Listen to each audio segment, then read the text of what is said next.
From September 11th to the Great Recession, from Katrina to government shutdowns, small businesses have been battling stresses and shocks.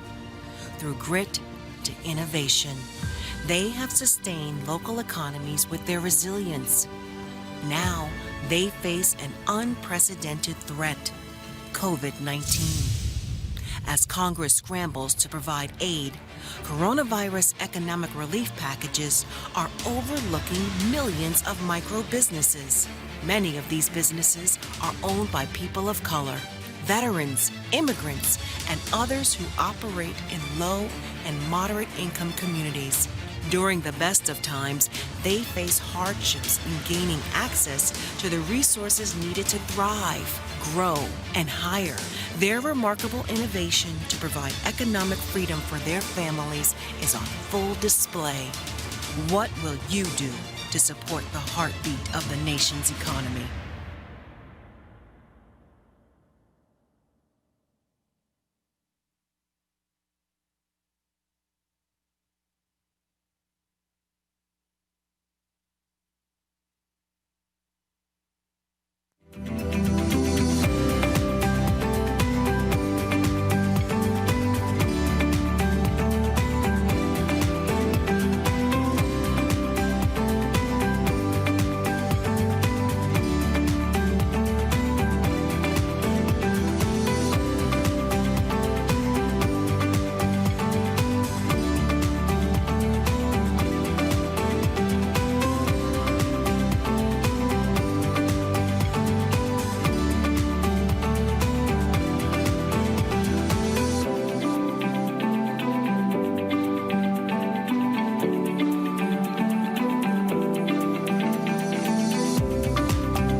Welcome, everyone, to Day 4 of Resilient Small Businesses Strengthening Local Economies. I'm Hyacinth Vassal, Vice President of Innovation Engineering at AEO. We are super glad to have you join us today. And now for our wonderful panel. The world around us is rapidly changing and evolving. When thinking about most recent current events, we know we can't control COVID-19 and its impact on small businesses. And we can't control the systematic inequities that have hindered access to resources needed to thrive. However, this doesn't leave us helpless. We still have our response, and it's the one thing that we control.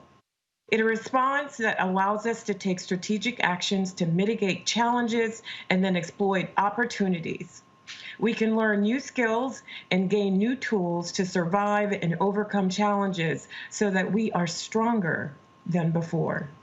When I look at recent events, I see an opportunity for small business ecosystem to seize this moment of shock and adapt, pivot, innovate, and change. The prayer comes to mind.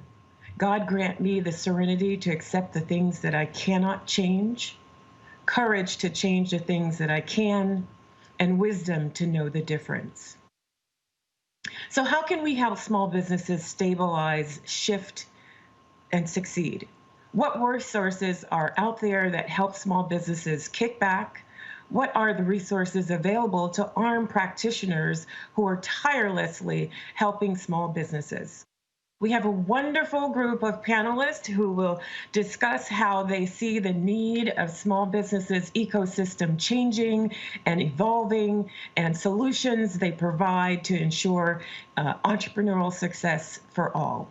We have as our panelists Stacy Klein, who leads corporate social responsibility at GoDaddy, Carissa Renner, the founder and CEO of Silver Lining, Anita, the executive director of Micro Mentor at Mercy Corps, and Katie Wilson, the co-founder of Tap On It. So for each of our panelists, I'd like to start with Stacy. Briefly describe your products, offerings, and how you are specifically responding to COVID-19 crisis. Great. Thank you, Hyacinth. Well, to start off, our mission at GoDaddy is to empower entrepreneurs everywhere and make opportunity more inclusive for all. But as we all know, opportunity isn't inclusive or even accessible for a lot of people. So to address this, we created our social impact program, Empower by GoDaddy. And our mission is to equip entrepreneurs in underserved communities with the training, tools, and the resources that they need to be successful. Our approach is to apply what we do best, being digital teachers and coaches, mentors, and relentless advocates as we focus on supporting the unique needs of underserved entrepreneurs. Together with our partners, we co-create custom programs to bring the tools, the knowledge, the people, and the products to those who need it. And we have a partner-first model, meaning our partners are the ones helping us decide what content is needed and how to deliver it, as they are the ones on the ground. Our model has always focused on digital presence, sharing the importance of having an online presence, and then helping entrepreneurs take the steps to get there. So this is only accelerated with COVID, and we've doubled down on our efforts to support practitioners and folks on the ground who are working tirelessly to support the small businesses who need it most right now. We're doing this work through Empower, and we're doing it through Main Street Rise, and we continue to offer services through Main Street Rise. We've also launched an initiative called Open We Stand, which is a resource hub for small businesses to get information, to connect with one another, and have a central place to go and learn about all of the different organizations and companies who are offering to support to small businesses right now.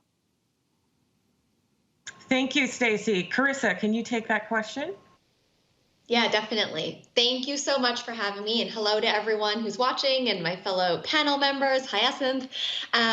So we started Silver Lining 15 years ago on a mission to help more small businesses be profitable and sustainable. And the reason that we believe that mission is so important is because we believe helping a small business is an act of justice. When you help a small business, you help their family, you help create jobs, you help their community, and you ultimately help the economy. And so we've developed essentially a software as a service, technology-enabled, data-driven small business growth program that's based in behavior change science. And this is something that's really important. One of the things that we've learned in all of our years working with small business owners is that while there's a lot of solutions that are out there for business owners, what behavior change science says is that if you really want to help someone change their behavior, which is what we have to do for small businesses, in order to help them hit their goals, you need to wrap a really kind of robust and systematic support structure around them. So that's what we do. Using technology, we've done our best to make it really affordable, really accessible.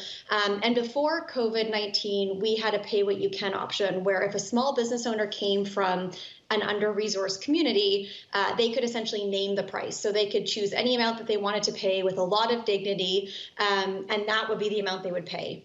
When COVID-19 hit, essentially, we believe that all small businesses ended up in an economic reality where we needed to make that available for everyone. So we've made our program Pay What You Can, and we've been really focused on working with CDFIs and economic development agencies to partner, waive almost all of our administration fees, and use our tool, our technology-enabled tool, to expand the capacity of local economic development agencies and CDFIs who have historically relied on a lot of in-person training or coaching, workshop models, which are really impossible in a post-COVID world. So we're on a mission to use the technology that we've created to not just work directly with small businesses, but really to partner with people like you who are watching in an effort to help as many small businesses as possible in a technology-enabled way, so that we can see these small businesses succeed and, of course, benefit from the ripple effect in job creations and communities and the economy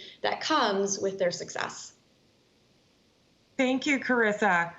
Katie, can you take that question? Yeah, hi, I'm Katie Wilson. I'm the founder and CEO of Tap On It. We are a message tech company based in Davenport, Iowa. And we have a company called Tap On It Deals. And our mission has always been to drive traffic, awareness, and sales to local businesses by sending great offers and promotions to people who have 100% signed up to receive them via text message. And these promotions have always been about things to do, see, eat, and buy in your community. So trying to get people out and about in the community. Clearly with COVID, they weren't allowed to be out and about in the community. And so for these businesses that were also closed, there was a clear struggle. And so one of the things that we did is in May, we launched an initiative where we just gave away free advertising. It was really hard talking to these businesses about what they were going to do and to even consider asking for advertising dollars when they were very limited. And so there was really no questions asked. And what we did also is to make sure that the promotions that they were sending out was something that made sense for them. So, a lot of these businesses rely on third parties to help complete the sale. So for example, like a Grubhub or DoorDash. And unfortunately, the costs are high with those. And a lot of times it just takes informing the consumers that the best thing that they could do for the business is to pick up in store or to drive through, or if a business can do local delivery on their own, to take that route. And so along with helping to drive the traffic and awareness and sales in a totally different manner for these businesses, we provided a lot of coaching on how they can take this opportunity to innovate, like Hyacinth said earlier, and create new opportunities within their own business, but also how to protect themselves and their bottom line. Thank you. Anita. Good morning, Hyacinth. Morning. Thank you for having me here. I'm really happy to be able to share the stage with all these other innovators and to AEO. MicroMentor is an online community that connects entrepreneurs around the world with access to volunteer mentoring. And we are an initiative of the global NGO Mercy Corps. And our vision has always been that we're committed to a world in which everyone contributes to a thriving economic future. We empower entrepreneurs to be change makers and provide mentors with a deeper sense of purpose. And through mentoring, we create just and sustainable livelihoods for all. MicroMentor was created over a dozen years ago to democratize access to social capital.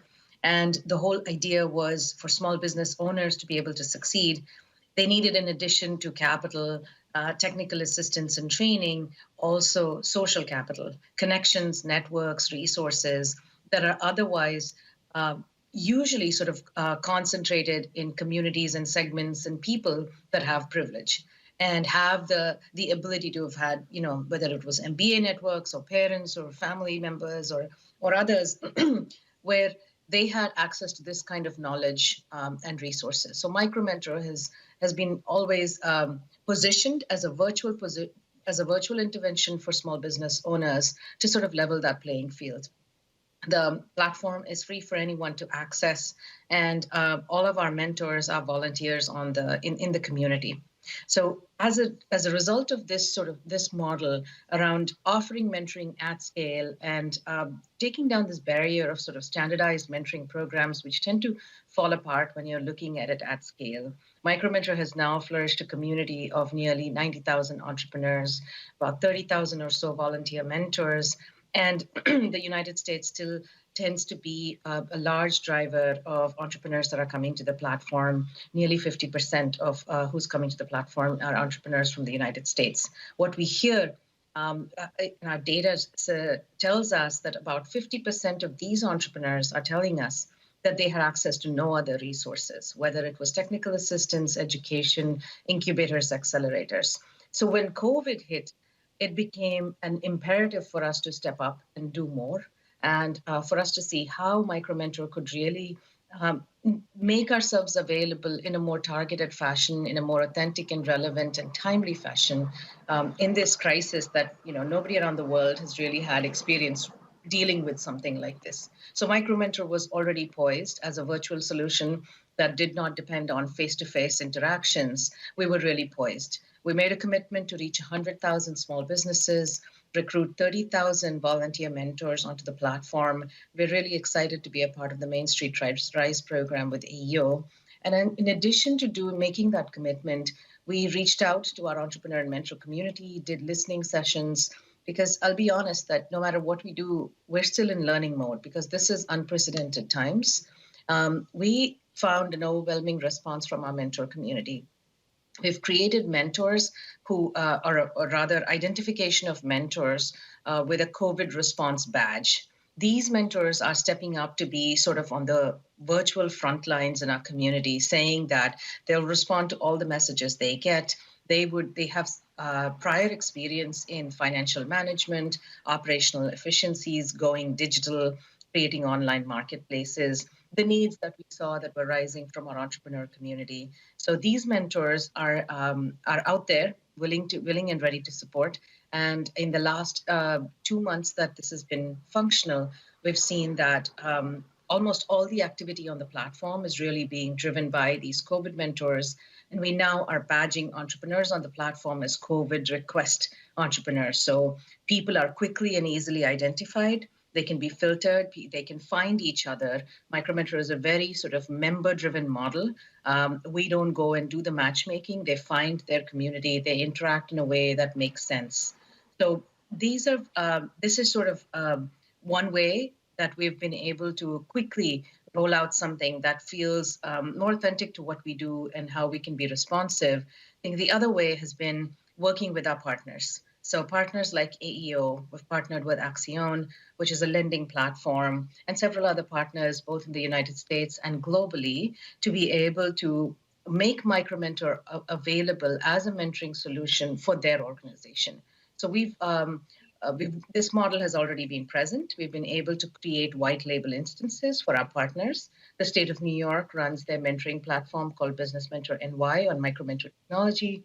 I'm very pleased to announce that we're just about to kick off our program with the city of Sacramento, launching their virtual mentoring program on the Micromentor community. And similarly, internationally, we're working with organizations that are working towards this effort. Micromentor works with companies to engage their employees as volunteer mentors. So, for instance, Verizon and Standard & Poor's Global are two companies where their employees have stepped up. They're also part of the front lines of this crisis, and their employees are volunteer mentors on the Micromentor platform. Thank you, Anita. Could you talk a little bit more? You have you mentioned that you're working with a lot of different cities and corporations. Can you talk about how you're supporting the practitioners who are on the ground that are working to help small businesses to grow? Because at this time, it's more important for us to collaborate. And you mentioned partnership. I'd love to hear about that. Yeah, absolutely, Hyacinth. As I mentioned, Micromentor had already developed a model rooted in something that wasn't going to create silos all over the country, people setting up their own programs. So our philosophy has been to create a network effect of entrepreneurs as well as mentors. So Micromentor technology is positioned such that people don't have to spend millions of dollars developing a technology when we've already done that. So now a company might come in and say, we'd like a volunteer experience for our employees, and they're really committed to giving back to small businesses. Micromentor is able to both set up a technology interface for them that feels personal to them, yet it's part of the global network. So they bring their expertise and talent. We have thousands of small business owners that are signing up on Micromentor on a weekly, monthly basis. At the moment, we're getting about 3,000 entrepreneurs coming every month into the platform, and about 500 to 700 volunteer mentors. So they have specific sort of doors into the Micromentor house. So in addition to the technology interface, which we are able to very rapidly set up, like we've done for Main Street Rise, we're also able to train the practitioners, orient them around the basics of mentoring and how mentoring works in this sort of online scalable model that's easily sort of absorbed into their program, but also dispersed amongst their clientele, the small business owners and entrepreneurs, in sort of a low-touch way. But it gives a lot of agency and choice for the individual small business owner in order to make the decisions about how many mentors they want, what sort of mentors they're looking for. But it's equipping them with technology and expertise sort of in a rapid fashion. And I think what we used to do before, it's the same. What we've decided to do is make it super easy for practitioners to get started and up and running, and do a sort of a rapid discovery and design and launch and rollout of partnerships. Thank you. Carissa, can you take that question? Yeah, definitely.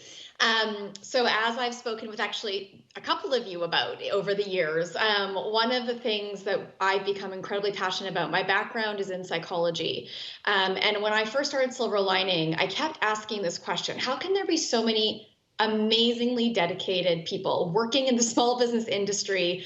And how are we not changing the success rate of small business more dramatically? And this is an industry full of passionate, motivated, committed human beings. And what I really discovered, or what I believe to be true, is that there really is a formula to how you help someone accomplish their goals. There really is a formula that, Weight Watchers and the 12-step programs and Fitbit all uses, and it's just basic behavior change science. And so what we've spent a lot of time, and just like Anita said, we've spent millions of dollars and years of our life building a completely technology-enabled technical assistance program, essentially, where we help a small business owner go onto our platform.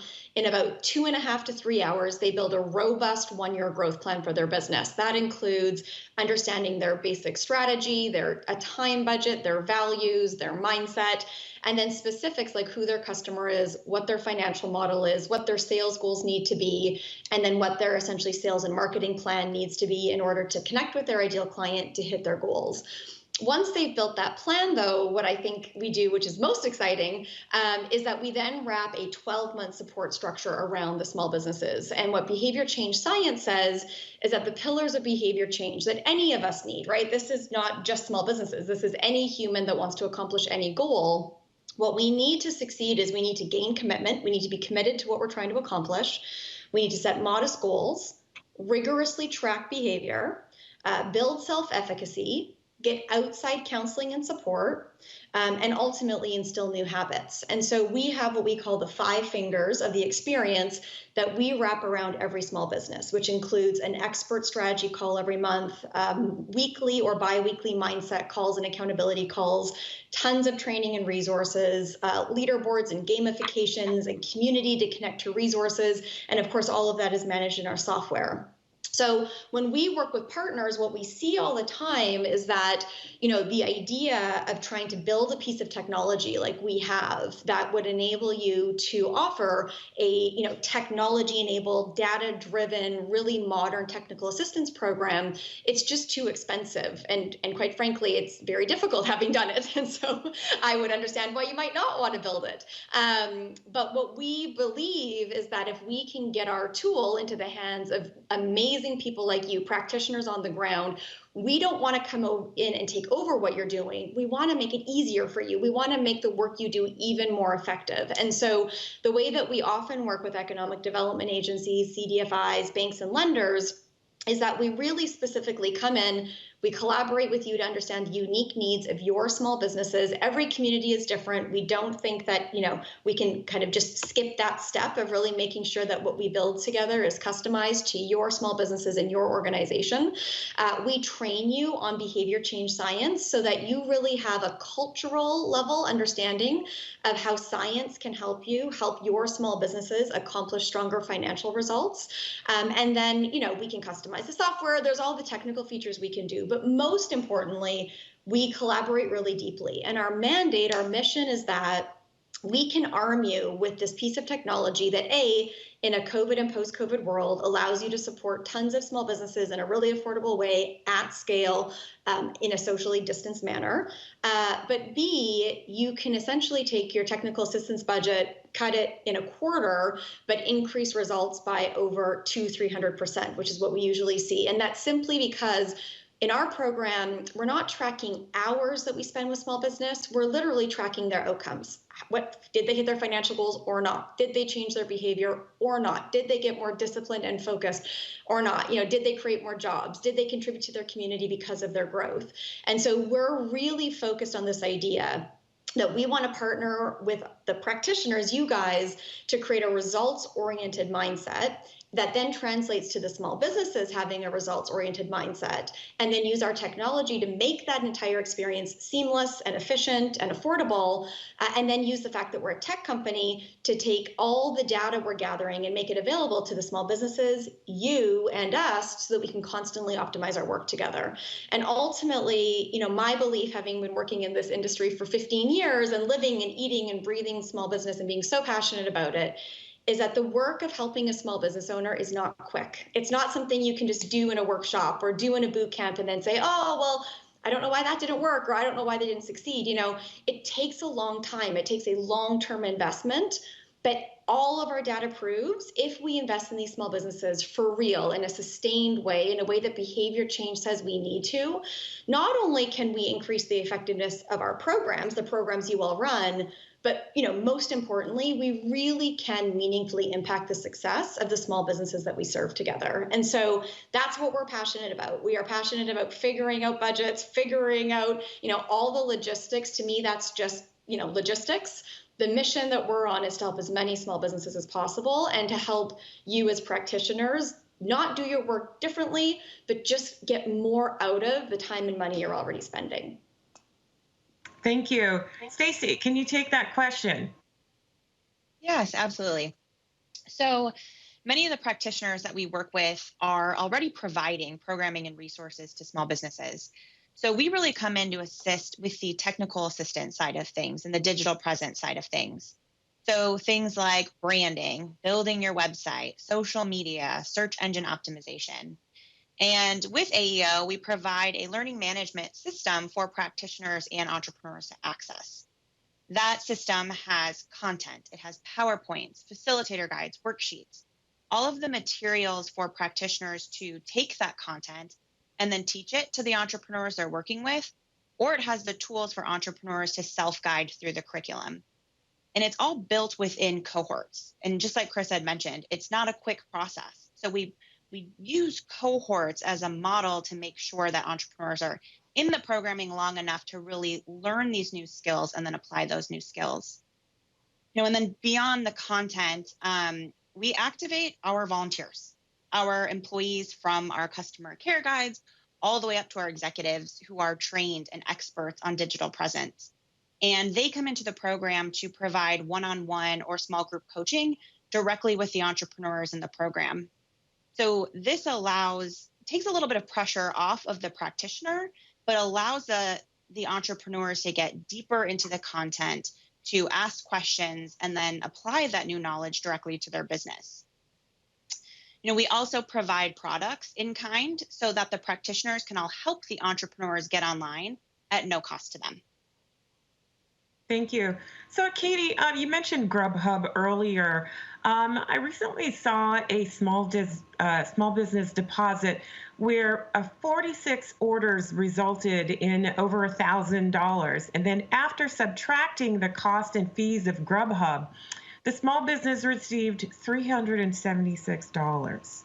Can you talk to me about how your service allows small businesses to retain a larger portion of their revenue? Yeah. And I mean, first of all, we're a marketing company, right? And so when it comes to working with practitioners, we work with anybody from the chambers of commerce to companies like yours and directly with the business owners. And right now, through COVID, everyone has been most focused on convenience for the consumers and what they need to do to get these customers through their doors. And part of the problem was that so many businesses were introducing new services. They've never done delivery. They've never worried about order pickup, and really they were always dine in. And so one of the reasons that they needed to use these services like Grubhub was to help educate their audience and educate the people that could be their customers, to let them know that they now offer these services, which is really important. Unfortunately, like you said, the fees are high, and you don't want to miss out on market share. And so feeling like your business needs to be there definitely makes sense. But there are other ways that these businesses can get a message out that also helps them to retain those funds. And so at Tap On It, like I mentioned, we send out great offers and promotions. And we've been doing this for 5 years now. And the idea was built around the fact that people always open their text messages. So if you put an image of a great offer or promotion, into the text thread, they're going to see it. And we've learned what works and what doesn't, what type of offers are going to get you the best results. And again, it's all based on data. And so what we've encouraged the businesses to do is, instead of pushing out an offer through us that is available then to be ordered through Grubhub, make it something that's pickup only, and take those costs that you would be, or the fees that you would potentially be paying to Grubhub, and instead offer a discount to the end user. And so, a buy one, get one free, a lot of times businesses are concerned about offering a discount, but it's actually going to cost them less and usually result in higher sales than using a service like a Grubhub. And so it's a lot about coaching and considering what the end cost is going to be. And people want convenience and they like convenience, but they also really like to save money. And one of the features in our platform is a sharing function. And so when they see a great offer, they tend to share it with their friends and family on Facebook, Twitter, and text, which then is giving these businesses, potentially viral exposure at no additional cost. And again, if they're encouraging people to order online, pick up in store, they're going to take advantage of that great offer and they'll follow the instructions that are given. So, as these companies are considering what do we do now moving forward, there's 3 really important things that I think need to be considered. And it's, what is it going to take for you to get your portion of the market share? Or if you're a restaurant, we call it stomach share, because you have a smaller capacity. And unfortunately, people tend to be holding back a little bit more than I think we had all hoped. So the first thing is, are you open and what do you offer? Do you have delivery? Do you have dine-in? Do you have pickup? And what have you done to keep me safe and your employees safe? Is it clean, right? So having that statement out there is important to consumers today. And the last thing is, what's in it for me, right? Why should I choose your business over anyone else's? And so as we go into whatever comes next, because at this point, who knows, you have to consider that people are looking for savings, and you may be able to get more people through the door by putting out a great offer than being present on a Grubhub or a DoorDash. Thank you. So, Stacey, what was, in your perspective, what do businesses need right now in order to stabilize, shift, and succeed in this pandemic and after? I think, the number one thing is the ability and the desire to adapt. We are all having to do business differently, and we've got to be able to shift how we've been doing things and explore new ways of doing business. Getting online, figuring out different ways of marketing, selling, and communicating with customers is critical. Thank you. So, help me understand then. We've talked, all 3 of you ladies, your solutions are tech enabled. How are you going to support these entrepreneurs who've just been, not accustomed to technology?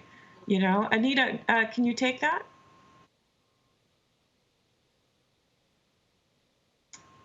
Seems that we can't hear you, Anita. You may be on mute. Yeah, now. There you go. We know that a lot of businesses are having to quickly pivot to digital. So while MicroMentor has always been a digital solution, it's very much like a social community, where sort of like a Facebook or a LinkedIn, it's a sort of a mashup of all of these things. I often use the analogy of a dating site where people are coming in and looking for, the right person to be working with in a mentoring capacity. So from a digital standpoint, we hope that it's as accessible as some of these other social networking platforms are, which people are very accustomed to using. MicroMentor renders well on a mobile device, tablet. So we find that 60% of who's using MicroMentor is accessing it on a mobile device. So in terms of access for a mentor itself, we try to make it as easy as possible. But your point is valid, Hyacinth, that a lot of small business owners who may not have been entrenched in a technology-driven solution for their business are having to quickly pivot, figure out how to sell online, how to market online, do a lot of things that are not very familiar to them. When you're running a brick and mortar store, potentially the most technologically advanced thing might have been your point of sale device. Yes. Outside of that, you might have been not doing anything else that was virtual or using Zoom or Skype or all of these other things that are popping up every day now. That's become the reality of our life. And I think this is very daunting. What I saw and witnessed in amongst the small business community in the first month was just sheer like shock. It's like you were hit by a truck, and a lot of people were just reeling from the trauma of having seen their business just collapse within a day. During that time, I did find that, while people are just struggling and figuring out where to get their funding from, how do I keep my business alive? Where am I going to get a loan from or a grant? Mentors were not top of their mind, but when they were able to access somebody that they could speak to, it almost helped just with that trauma element. And then from there onwards, it's really nice to have somebody that you can speak to in terms of what a strategic approach might be. One is to slap together a solution really quickly, but some of those technology solutions are not really sustainable long term. As Carissa mentioned, and several of our panelists have discussed today, these pivots and changes take a while. You have to think about them systematically, what's appropriate for your business, and how you can actually take it and grow with it. There's one approach about immediate surgical response, and that tends to be very band-aid and put together quickly. But then you need that expertise to be able to sustain it long term, which looks like the new age of businesses, because this could go on for several months. We don't know what else is in store. We're really sitting in uncharted territory. But it's also an opportunity. You go digital, maybe your clients are no longer in your neighborhood. They probably can expand to outside of your city, county, maybe another country too. So Carissa, your methodology is behavior science change. So how would you help practitioners help these entrepreneurs who are in shock and now need to advance into a technology-enabled space? Yeah, it's a great question. Listen, like other people have already said, right? We would do it with a lot of humility because we are all trying to figure out how to do this work right now in the way that sort of honors everyone's realities and meets the very sort of rambunctious and constantly chasing, moment that we're in. Much like Anita said, I think what we've really started to think a lot about is, what's an immediate reaction that we all need to be doing to just keep these businesses alive? And then what's a long-term response that actually sets them up to hopefully not just survive, but to thrive over the next, 12 to 24 months.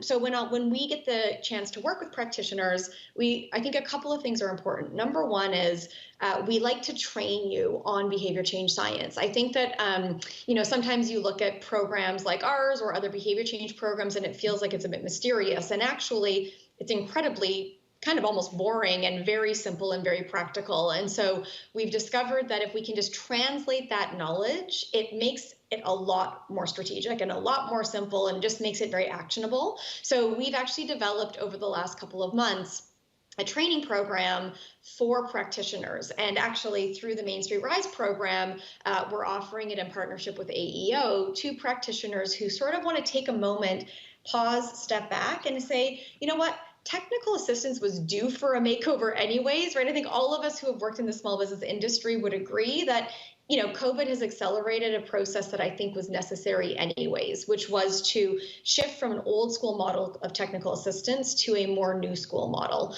So, we're developing training programs. We're here to talk and work it out, customize programs together. But the first thing is we want to equip you with the knowledge of not how to run a technical assistance program, but how to become experts in helping small business owners change their behavior so that they can hit their goals. In our case, they're setting financial goals and impact goals, but you can apply what we can train you on around behavior change science to helping small businesses, quite frankly, change their behavior to hit any goal. So that's number one. Number two, the question around actual technology, I think is really important. We have been really committed and very conscious about doing a lot of our work with under-resourced small businesses. And in a lot of instances, they don't have their own laptop or computer. They may not have great access to Wi-Fi. And so we've been really kind of active and proactive around trying to just find partners who will actually give us laptops to give to small businesses in that instance. And so we've really taken the mindset that in order to live in a post-COVID world, you're going to need to have access to technology so that you can access all of these technology-enabled programs like all the ones we're talking about today.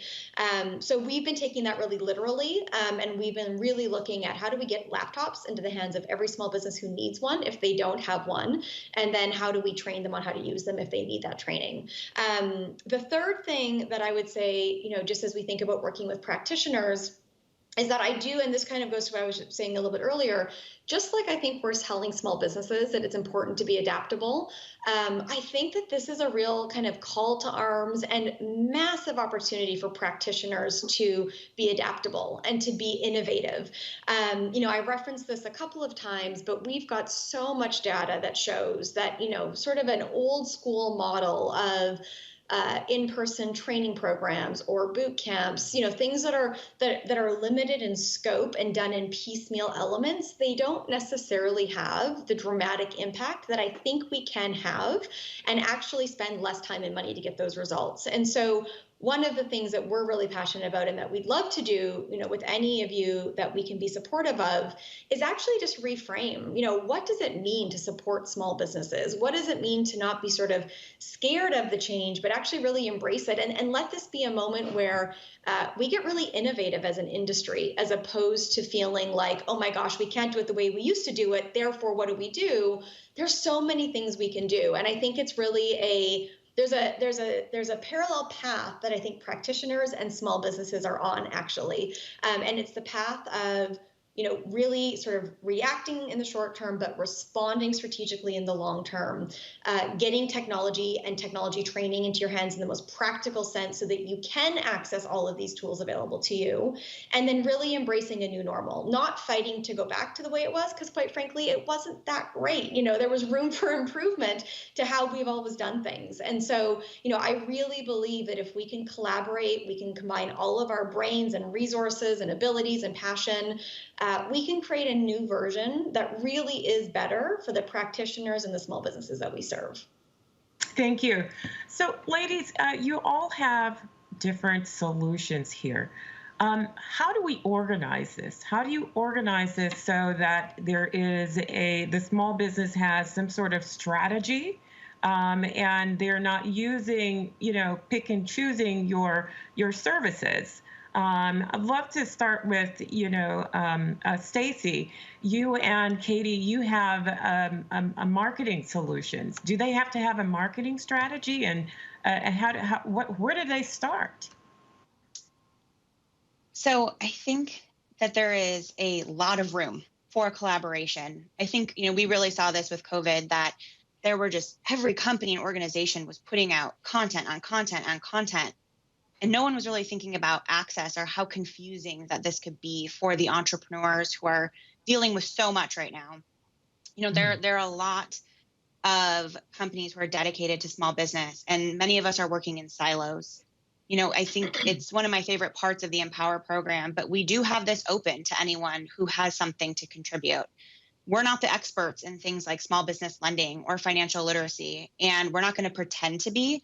And we want to bring in those people who are the experts, because ultimately what we want is to provide the best possible learning experience for the small business owner. So I do think that there's a lot of opportunity for us to collaborate on this. Many companies are taking the same approach as us, which is applying what we do best. And those things we do best are different. And if we can come together, we can create something really amazing. So, ladies, I'm hearing a theme here. You've all been talking about best in class. You have deep expertise in a particular area, and you're offering that to small businesses. So, Anita, talk to me about how do we organize this? You're micro mentor. You have practitioners on the ground who are advising small businesses. How do we make sure these efforts are done collaboratively so that it's effective? Yeah, as Stacy was mentioning, one of the first things we noticed too was just so much noise. Not that any one person intended to contribute to noise, because it was an authentic expression of, just acknowledging what a crazy time we were, encountered with, but it still felt like every single partner just coming out with, some sort of statement and, some sort of, a way that we're all tackling it, including Micromentor.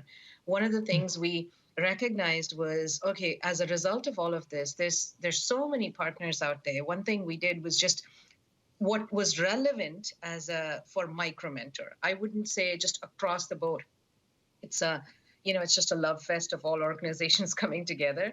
For each organization, there might be strategic pillars that would enhance the clientele that we serve. So in the case of Micromentor, we really sensed that access to capital paired with access to social capital and mentoring was going to be the biggest lever that, or the most important lever we could influence. And so our goal was to reach out to partners who are providing that access to capital such that we can marry those two. It's not that some of the other services are not important. It was trying to think about what was going to be the most impactful lever. And in our case, the second thing, equally important, was to reach partners who are serving underserved communities. Because Micromentor is an open community and we have several people coming in, and naturally we are attracting people who have limited access to other resources, but we wanted to put some intentionality behind it and say, what are the communities that are suffering, struggling, who would traditionally be marginalized, and COVID is exacerbating it, and we wanted to reach out to those partners and say, please make mentoring available and accessible. So in our case, we sort of looked at collaboration as a whole. The very first instance was to say access to capital and see how we can reach other communities that might benefit from this. And then now in the second phase, we're actually thinking about what learning resources might we be able to partner with. So I do think that even the collaboration has to be rooted in strategy, and a strategy that we all know as we're running our businesses and our organizations and nonprofits, what might be most impactful, because all of us are working from an impact standpoint. So what might be most impactful for the communities that we serve? So that's been sort of my mindset is what is the impact we want to have, and what are the levers that would allow us to make the most impact, and what partnerships would help us get there? Mm-hmm. Thank you so much. So, Katie, your solution, it's a solution that competes with Grubhub and all of those other services that's out there. How do you cut above the noise, and how does a practitioner that's working with a small business know that your service is the right service? Well, first of all, I would say that really our competition is probably more Facebook, Groupon, advertising in general, because, really we focus on restaurant, retail, and entertainment. So it's not just restaurants. And like I mentioned, the mission is driving traffic and sales to local businesses, right? So it's all about these brick and mortar businesses that are, part of our communities. They employ people, they pay taxes, they help to keep the economies running. And so, it's advertising is expensive, right? Marketing is expensive. Unfortunately, or it can be. Unfortunately, though, it's essential. You have to consider it. And oftentimes when people are going through a crisis, they tend to cut their marketing budget first. With Tap on It, because of the way our technology works, and it's an opt-in database of people who have said they want to receive these offers and promotions, and it's in a text message, which has like a 99% open rate, it really does allow these local businesses that we work with to completely cut through the noise and get their message directly to consumers who want to receive it. And it's affordable, and it's easy, and it's shareable, and it's redeemable, and it's trackable. And so it really helps to take out the guesswork. And, when it comes to making a decision on marketing, if you have a big budget, you should try and do everything, right? You want your presence to be heard everywhere. But most of the businesses that we work with, they don't have unlimited budgets. And so they have to make sure they're spending these dollars wisely, and that every dollar and penny that gets spent counts and makes a difference. And so again, our solution is based on data. It's based on what works, what people respond to. It's what they want. And so when we work with a business, we're truly putting in a 100% effort on what's going to get you the best results. And part of that is pulling in the consumer and what's going to work there too. So, so like I said, it's not necessarily that Grubhub is our competition. It's that we can help businesses not spend as much money on Grubhub through the fees by getting people to respond to their marketing messages the way that the business wants them to. Come in the doors, pick up an order, order online, pick up in store, drive through, dine in because we're open and we're safe and we're clean and we're careful. And again, just making sure that they have a presence and a top of mind awareness, because there is a lot of noise that has to be cut through. And there are companies that have massive budgets to be able to make sure that their name is seen and their voice is heard. But local businesses really are the heartbeat of our community. And our goal is to make sure that they can continue to thrive in a way that's affordable and trackable. So, thank you. I'm a firm believer that the proof is in the pudding. The pudding is results, the pudding is impact, the pudding is data. Great services that you all have, ladies. Talk to me about the impact that you've had with the services that services and products that you have. Carissa. Yeah, so the thing that we track, if you actually come to a staff meeting at Silver Lining, we don't track any stat other than the percentage of the small businesses that use our program that hit their financial goals. And the reason that that's so important is that every small business is different. And so we don't want to do a blanket thing like says, every small business grows an average of 10%.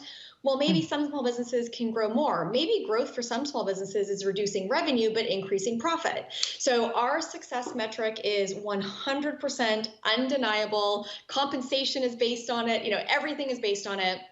What percentage of our small businesses hit the financial goal that they set out to accomplish, the 1-year goal that they set. And I'm really proud to say, for the businesses that sign up and use the program, 80% on average hit the financial goal that they set, and over 73% renew and go again. And the more years they do it, the better they get at hitting their goals. It's almost like learning a language or becoming a marathon runner, right? Every marathon you run, you increase your time. And all of that data just proves to me, which I think is so exciting, if you give a human, any human, the right structure and support, they can accomplish their goals. And if that's true, and we can teach the skill of succeeding, we can teach the behavior change that results in hitting goals, then that is massive for what we can do to change the reality of underserved businesses, change the reality of the success rate of small business. And that's the impact that we are non-negotiable on. I believe in impact at a much broader sense, but I also believe that at the end of the day, our responsibility as people helping small businesses is to help them build profitable, sustainable businesses so they can, like I mentioned before, support their families, create jobs, build thriving communities, and build a more just economy. Thank you. So I'm going to have each one of you take this same question and provide your last comments at the same time. Thank you. Stacy. So we measure things in many different ways, but we really look around the sort of short-term outputs and outcomes of confidence, of specific skills building and understanding concepts. And we know that from when an entrepreneur comes into a cohort to when they leave a cohort, the average rating is about 20% higher, that they believe that they can build a digital presence and that they believe they can do this themselves. And then we look at sort of the long-term effects of how small business strengthens communities and how that ties into economic prosperity.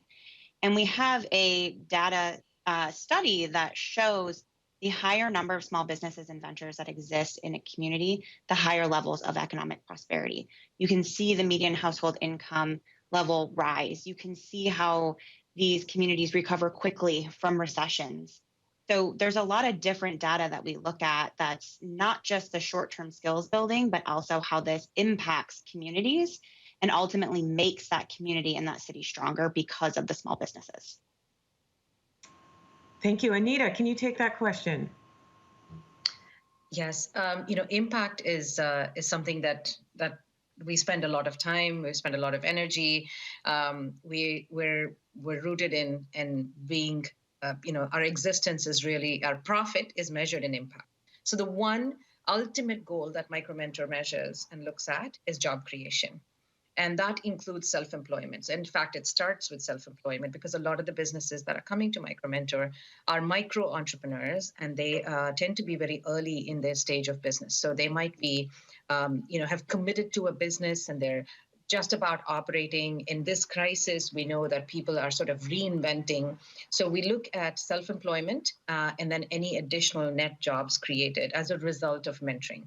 So we look at community cohorts, not necessarily because it's a cohort model, but we look at our control group are the people that came to MicroMentor and did not access mentoring, and then the ones that came to MicroMentor and did end up working with a mentor, and their business outcomes and the jobs that they were able to create as a result of mentoring. So that's sort of the ultimate impact that we measure. In addition to that, we look at secondary outcomes like survival rate, revenue growth, self-efficacy and confidence, like Stacey mentioned. And then we also look at impact on mentors, because we know that mentors who come and volunteer their time often report to us that they feel like they received more than they gave.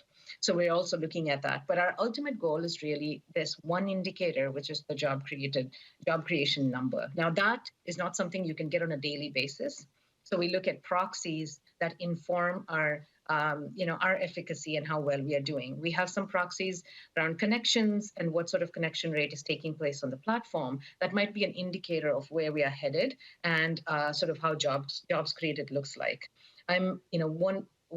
We've seen that operational businesses that have worked with a mentor are 8 times, they have an 8x better rate of job creation than the ones that are non-mentored.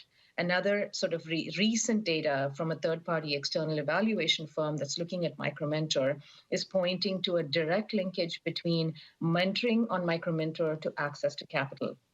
And so these are, we invest a lot of time and resources working with academics. We're working with external third-party evaluation firms, just to, to both be data-driven ourselves, but also to ensure that our impact is truly validated and verified by others outside of ourselves.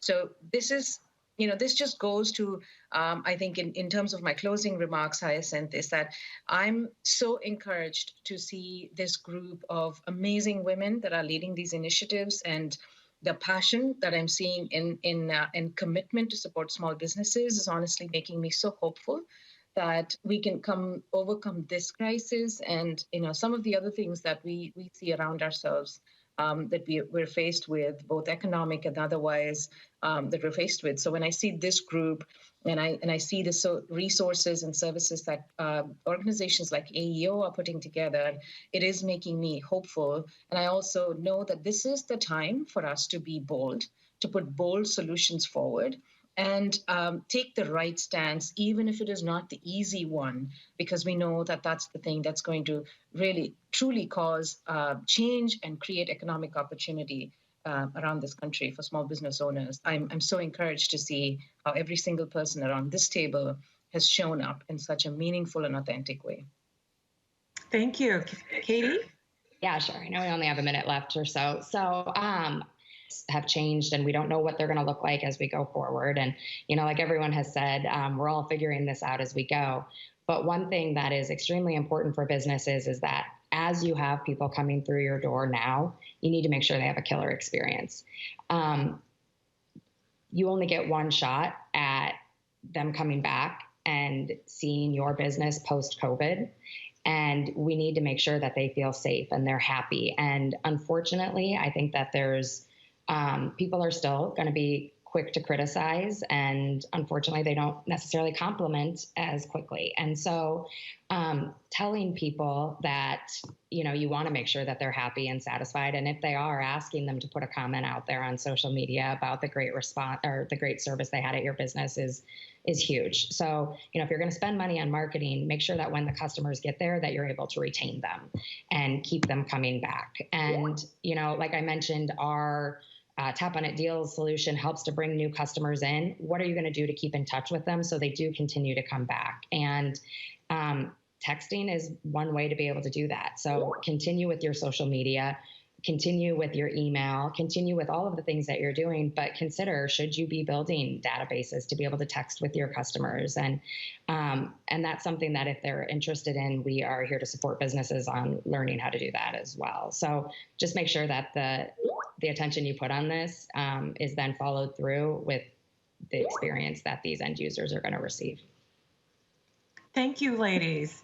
So just to summarize everything that we've heard here today is that you all have a best-in-class solution. You have verticals. You've taken your deep experiences from your respective corporations and organizations and now made this service available to small businesses. You are a collaborator, you're a partner, and you are a complement to what practitioners are doing on the ground. It does not negate what practitioners are doing on the ground. It complements what practitioners are doing on the ground are very important. And what you are providing is an additive service to really help small businesses during this time. So ladies, I just want to thank you for your time, and really just an awesome group of ladies leading wonderful initiatives. Thank you. Thank you. Thanks for having us and making this happen. Yeah. This is the dawn of a new era, a new decade, a new beginning, a new opportunity to stand out in a crowded world. To create our new identity, we started by searching for inspiration.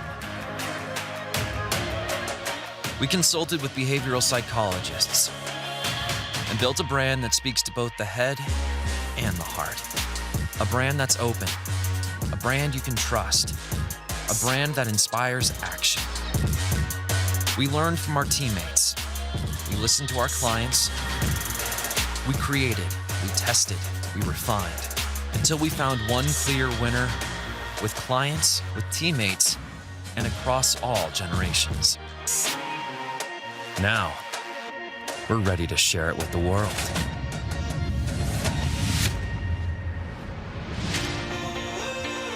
Truist, we're opening the door to better financial services,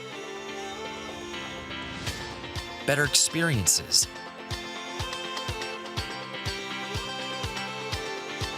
better partnerships, better technology, better communities, and a better future.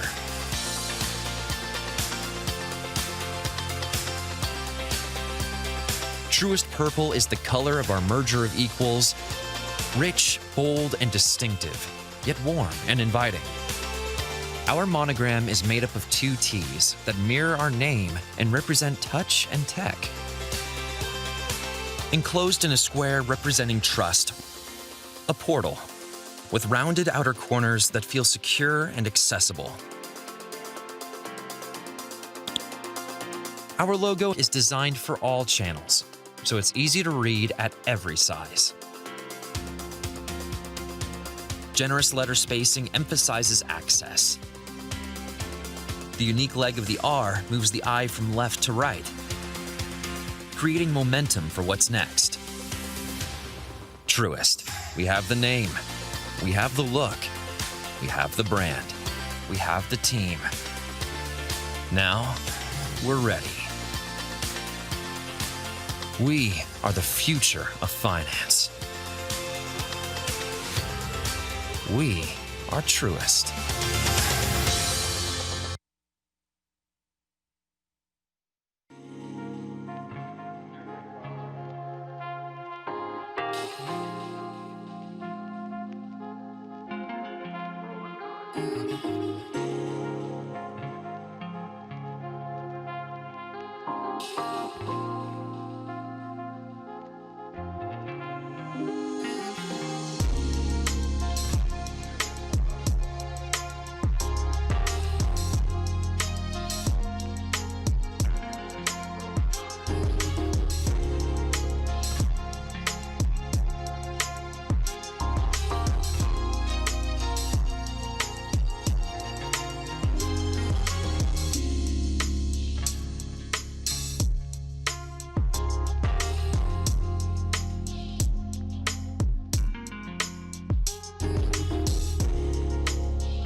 Good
morning, everyone. I'm Gloria Ware, the director of the KeyBank Center for Technology, Innovation, and Inclusive Growth, an initiative powered by the KeyBank Foundation that aims to improve the economic impact of small businesses and workforce development.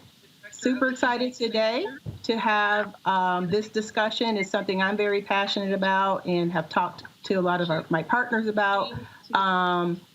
We will have an amazing panel today of FinTech companies. We'll talk a little bit more about what that even means. And so I'm going to go right into our panelists and have each person provide a brief introduction of themselves. We want to make sure that we have some good time for the discussion among the panelists, but we also want to make sure that we're taking your questions.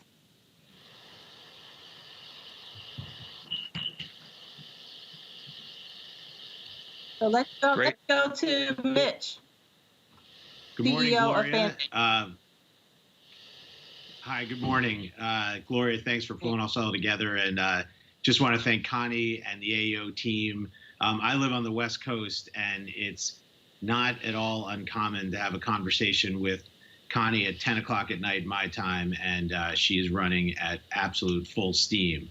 And so we're thrilled to be participating in the conference and working with AEO and the Main Street Rise effort to fight like hell to get Main Street back on track. So, Gloria, FanBank is a part of the open commerce wave that is a new focus of MasterCard, Visa, and American Express. The card networks, MasterCard, Visa, and Amex, have opened their platforms to FinTech developers so that they could be more actively involved in commerce as a whole. The transaction processing networks don't want to just be about approving transactions anymore. They want to be more a part of driving forward the commerce of the businesses on their networks. And so they've looked for qualified developers to build solutions on top of their platform. And so that's what we've done. We've built a series of solutions on top of MasterCard, Visa, and American Express processing networks so that merchants can activate a whole new set of features by just a very simple opt-in to their existing payment processing. No change in terminals, no change in processing relationship, no staff training. For any of you practitioners or banks or my colleagues who are on this panel know how expensive payment processing is. So this new wave of more features without more cost is a really timely and great thing. So I'll give you two examples of how these sorts of new solutions are making, I think, the theme of our panel, Wall Street type technology available and affordable for the solo entrepreneur, the micro entrepreneur, the Main Street business. So the first one is personalization. This is a major trend amongst Wall Street backed chains and franchises. Instead of businesses having one price to one audience, which is kind of the way things have always worked, businesses now are creating multiple price groups to different audiences. And so they're segmenting customers. And it's really a goal of trying to satisfy and really closely align their business objectives with customer interest. There's a Brandeis University study that shows that personalization is increasing profit by 25%. There's an Accenture study that shows that 91% of consumers want personal recognition and personal offers. I think we can all relate to that. And so Wall Street-backed chains and franchises are investing millions in IT and systems that, that achieve this personalization standard. And another instance where Main Street businesses are potentially kind of left in the dust. But with these new features that are available in the card networks, now even the smallest business can get the same type of solution in their normal payment processing without any new investments. And so this can really help reconnect businesses and consumers and accelerate consumer spending, back to pre-COVID levels. Another example is digital selling. Using these types of advanced payment processing, small businesses can now sell store credits without the hassle, the headache, and the expense of tracking and fulfilling electronic or physical gift cards. When the economy shut down, we saw thousands of businesses get immediate revenue relief, reacting very quickly to the shutdown because all they had to do was activate a feature of their existing payment processing, and in minutes they were generating revenue online. So this next generation of payments is an immediately available set of tools that can drive more recovery now, more resilience in the future, and create a more level playing field. And it's a great opportunity for Main Street micro and solo entrepreneurs to have the same tools as these Wall Street-backed franchises benefit from every day. So that's a bit about us, a bit about what's happening in our sector, and turn it back to you, Gloria. Thank you so much. I love the concept of leveling the playing field and quickly helping small businesses to ramp into the new digital environment. Lexi Reese, COO of Gusto. Hi, Lexi. Hey, Gloria. We'd love to hear more about Gusto and how you're bringing Wall Street to Main Street. Yeah, Gloria, thank you so much. It is a pleasure to be here with AEO. I agree about Connie. I wish I had her energy at 6:30 a.m. Pacific time. Gusto is a people platform for small businesses in the U.S. We serve over 100,000 small businesses, and we help them onboard, pay, insure, and take care of their teams. It's a technology solution that was built about 8 years ago, and we're proud to serve over 750,000 members, which means we pay or insure individuals and their family members who are employed or connected with small businesses. At the core, Gusto fosters humanity at work. And I would be remiss without acknowledging this moment where I think for many of us, it's hard to stand up and talk about really anything when there's such evidence of systemic racism hurting and killing people. And we stand in solidarity with everyone who is determined to dismantle structural racism. That's not a add-on for Gusto, that's core to who we are. We think by giving small businesses the best access to pay, good insurance, and an opportunity to take care of themselves and their family, we can help small businesses thrive. And at this moment, to be here talking about that, talking about how technology can help micro businesses, underrepresented minorities, take ownership of their financial future, it's a pleasure. So thank you. Thank you. Really appreciate that. Yes, I think technology has played a significant role in enabling the mobilizing in a lot of the reforms and protests that are taking place. So thank you so much, Lexi, for making sure that we reference that early in this conversation. And now I want to go to Scott Edison, VP of Business Development for Bench. Scott. Good morning, Gloria. Thank you. Thanks for the opportunity to take part in this panel. I appreciate it. Bench is a virtual bookkeeping service for small businesses. So essentially, we do much of the back office work that small businesses dislike. We do that through a combination of technology and human service, and we try and do it at a price point that every small business can afford. And really, the output of what we do is penny perfect financial statements and tax preparedness. So every month we provide our clients with an income statement and a balance sheet that can help them understand what's going on in their business. And at the end of the year, we give them a detailed roll-up that they can use to file their taxes, or if they don't have a means to do that, we'll file taxes on their behalf. So that is what we do, and we're excited to join the conversation today. Okay, great. Thank you. So yes, I have been involved with a number of my partners that support entrepreneurs, and the biggest challenge as it relates to accessing some of the COVID or the CARES Act funding has been not having that financial information and not even necessarily having access to the types of advisors that can make sure that they're ready for these types of moments. So I think there's a huge role to play in companies such as Bench to provide equitable access to the intellectual expertise that business owners need to compete.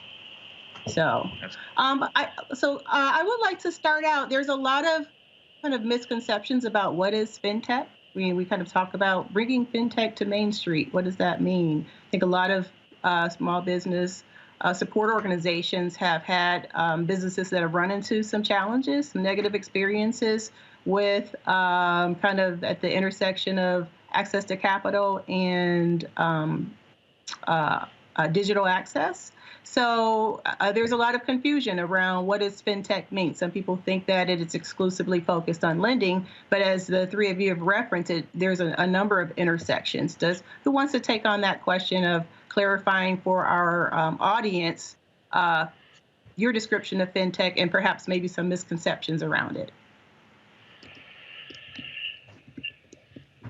Laura, I'll jump in there. I mean, I think that one within the practitioner community and banks, there's a lot of focus on access to capital. But if you look at FinTech and how it's defined through the lens of say investors, it covers everything.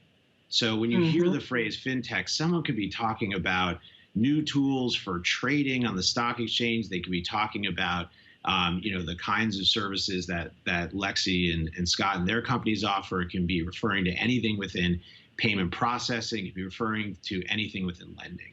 And so I think it's really important to, to step back and to, when you hear the phrase FinTech, really, don't jump to that initial definition of lending. And I think what all of these very different solutions have in common is a certain level of precision that comes from getting to the heart of the matter of business, which is money. Maybe it's the exchange of money. Maybe it's the tracking of money. But there's so many different services that can be built off of that financial core, because it's such a great lens into what's actually happening between a business and a customer, or between two businesses. So I think the excitement around FinTech is its precision and how many things that can be done with it. But as an audience, it's really important to sort of like step back and let it wash over you for a second and say, what room am I in right now? What are people talking about in this category of FinTech? So that then you can dig a little deeper and understand what opportunity might be available to a client or to your business, resulting from advancements in FinTech. Yeah. Thank you. Yeah, I would just add that I think I totally agree, Mitch. I think that the name FinTech, if you hear FinTech and then you think, well, Gusto is a people platform, why is Gusto on a FinTech panel? I think we process billions of dollars of payroll every month, and we administer employee benefits and core HR services. But it's the movement of money. And for micro businesses and small businesses, I would say the technology companies that can help abstract the complexity of what otherwise would be pretty daunting tasks, whether it's your bookkeeping tasks, counting the books is not what matters. It's the insights that Bench provides. Similarly, you want to get payroll right, but you really want to get insights of how do you build and take care of your teams. So I think the interesting part about FinTech is less the actual job that it does, as much as it is the opportunity that it allows small businesses to not just survive, but actually thrive by giving some of the back office tasks to technology. Thank you. Thank you.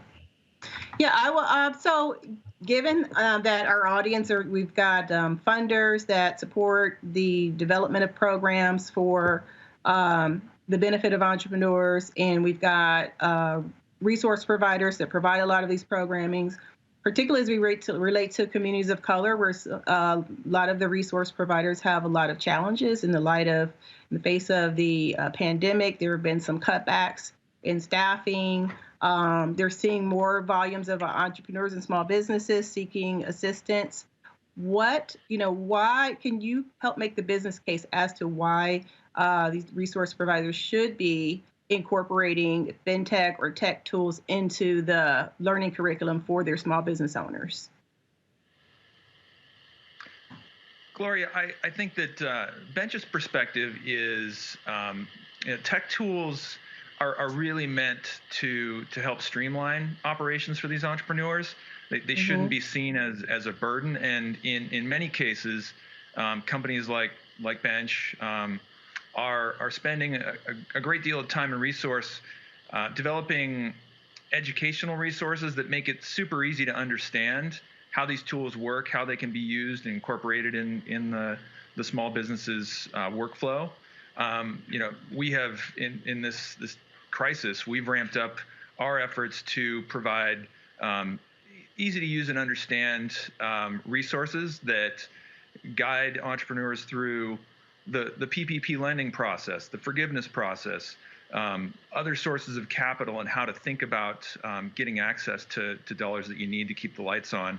And so much of it, I think, comes back to, do we have the capability to provide easy to understand access to these tools, clear descriptions, and easy ways to try them without a big financial commitment? Yeah. Thank you. Yeah, I would add, first of all, I started my career in microfinance with Accion International. And so I feel deeply what it's like to have to marshal resources that are not necessarily plentiful to provide this extraordinary service to hundreds of thousands, tens of thousands, millions of people. That was 25 years ago. If we had at Accion then the modern capabilities and technology that we have today, and Accion is now, survives and thrives now, and so I'm sure is using a lot of these technologies, I think it effectively enables all of the providers to be able to create this stellar mission-driven culture, but extend it and scale it to even more people. So this is the way that I would make the case for technology. And it's not really a case. It's sort of, can it help you if you think about what jobs you have to do for your customers, and you think about the service delivery model that you have available to you to provide those services, whether it's lending or lending plus customer experience, you just want to think about what is the work that you, with humans, need to do because it's unique to your value proposition, and what is the work that technology can either give you an edge on or just give you leverage in your operating model. So I'd love to think for Gusto and for some of our technologies, we have a customer, Lenora Estrada, who owns a pie baking company, gets all her ingredients from the Central Valley, was tremendously hit by COVID. We were able to help her make sense of the legislation and give a lending launch pad to her and others for billions of dollars in access to aid. All of this confusion became less noisy so that she could get to the work of bringing her business back to health. So I think what you also have, and this is the last piece, not sure if Mitch has something to add, you want to create a relationship with technology services that are going to have your back in times of crisis. So don't just look at the service, but look at what is their customer experience team. Who can you call? Because this is not like Uber. If the car doesn't come, you might be okay. You can get another one. If your payroll doesn't run, if your health insurance doesn't run, if your books aren't right, or if your payment processing solutions aren't right, that's bringing you to the knees, critical. So always ask, how is the customer experience when things go wrong? And there's a lot available to make sure that that is in keeping with what your values are. Yeah, Gloria, there's only one point I'd add to what Lexi and Scott both just said is that the work of an entrepreneur is it's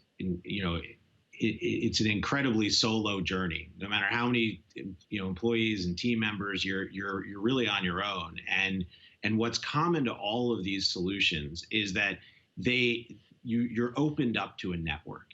And because they all operate in the cloud, and they're not sort of stuck in their business in that back office, there's a real window for someone to be able to help. And so if everyone's running their business, without these tools, then they're running their business alone. When they engage in these tools, then whether you're a practitioner or a business owner, you're able to connect and you're able to evaluate things together. Many of them allow, multiple logins and allow ways for people to support each other. I think that's a really, crucial and often missed benefit of, particularly when we're talking about, very, very small businesses, is being opened up to a resource, a support network and the kinds of things that you all can provide if you're working with these tools. Great point. Thank you. So I would you brought up some really good points around being there when the business owners need you. And I know a lot of the entrepreneurs that I support and organizations that support entrepreneurs, I think a lot of business owners found out who was there, for them when they really needed them, from their banking relationships to their service provider relationships to even relationships with their own accountants, right? So what has been kind of the thought process? What are some things in development that your companies have, thought about developing, as informed by COVID, as informed by just kind of the protests, the challenges, issues around access to capital, issues around even being able to, if you're an entrepreneur in a community of color, you might even be challenged with not having internet broadband access. If you are a bilingual entrepreneur, you might be also challenged with trying to understand what is FinTech, much less kind of like just current regulations, and how do you leverage these resources for your community as well too. So I'd love to hear more about some of the things that you're thinking about moving forward in the future as it relates to updating and developing your products. And I would also just kind of want to know your process for tapping into communities of color and understanding what their unique needs might be, and then how are you incorporating that into your product development and communication strategy. There's a lot Lexi? there. So, Gloria, I'll touch on a small piece of that, and that is kind of how we have quickly pivoted to try and address changing needs during this crisis. Bench has we quickly saw as COVID started to take hold that people were scared. They were in a different mode than typical. And they were trying to navigate the world of accessing capital, and that's not, as a bookkeeping company, that is not our core focus. So typically, we're talking to people about how can we do your monthly books? This is what an income statement is. This is what a balance sheet is. But that was not nearly as relevant in this time of crisis. And so we actually put together a new team that's focused on providing completely free access to consultation to help people understand, what are the different ways that they can stay afloat during this crisis, give them live support, whether they're a paying customer or not, and help them understand by providing them with checklists, articles, tools, videos that can really walk them through what their options are, how they take advantage of the programs, and also open their eyes to different sources of capital. So again, we're not a lender, but we know that our clients need money more than anything else right now. So we're trying to help just decode what are the many options they have in terms of accessing capital. What should they look for? What should they avoid? And ultimately try and get money in their pockets. Thank you. Yeah, I think agility is something that we're all going to have to make a way of life moving forward. Lexi, looked like you had a comment. Again, since Gusto serves 45% of the economy, small businesses are, as this audience well known, made up of Black-owned businesses, Latinx-owned businesses, women-owned businesses. There was no pivot when COVID came, and we had to deal with first the health crisis, keeping our employees safe so that they could take care of our employers and our employers' families. So it was a bit food, water, shelter for us. Let's get people to a safe place, understanding what's going on. And we create task forces, assign directly responsible individuals, and then move pretty quickly. So we got everybody home before the shelter in place was mandated, because we could not go out of business for the small businesses owners for whom we have their back, or we aspire to. Second is, as it relates to when it was clear legislation was happening. So we saw 1,000% uptick in layoffs in March. And the government was reeling and getting to the legislation that ended up being the CARES Act and the Payroll Protection Plan. We turned our entire legal and compliance team to the business of understanding and advocating for small businesses, particularly minority-owned businesses, because to bring the sector back to health is our #1 priority. Because that's who we serve, and that's, frankly, Gusto doesn't have a business if we can't serve these incredible groups of entrepreneurs. So the legal and compliance team became a legislative activation team, and they would give real-time, every 24 hours or more, updates to us that became content for our business owners to say, here's what's happening, here's what you need to do, in really accessible language. So our content and COVID Resource Hub became one of the most highly ranked SEO tools, which is just meaning we weren't paying for people to click on there. It just was natural for our small business owners and the community to go there to say what's happening. And then the third, and I think one of the most important and evidence of some of the themes we're talking, that content became product resource requirement documents. So we turned what we were learning into a product. And Gusto went from being a people platform to a lending launchpad for all of our businesses to take the critical data that we have, which is their payroll and tax data, and port it into whatever lending applications that were available or important to them. And critically, we started creating partnerships with CDFIs in order to ensure that small business owners that were being blocked out of the banking relationships that, has been well reported, had access to other funding mechanisms. And the fight goes on. Only 4.5% of funding in PPP has been allocated to underrepresented minorities. 30 billion of 650 billion last I checked.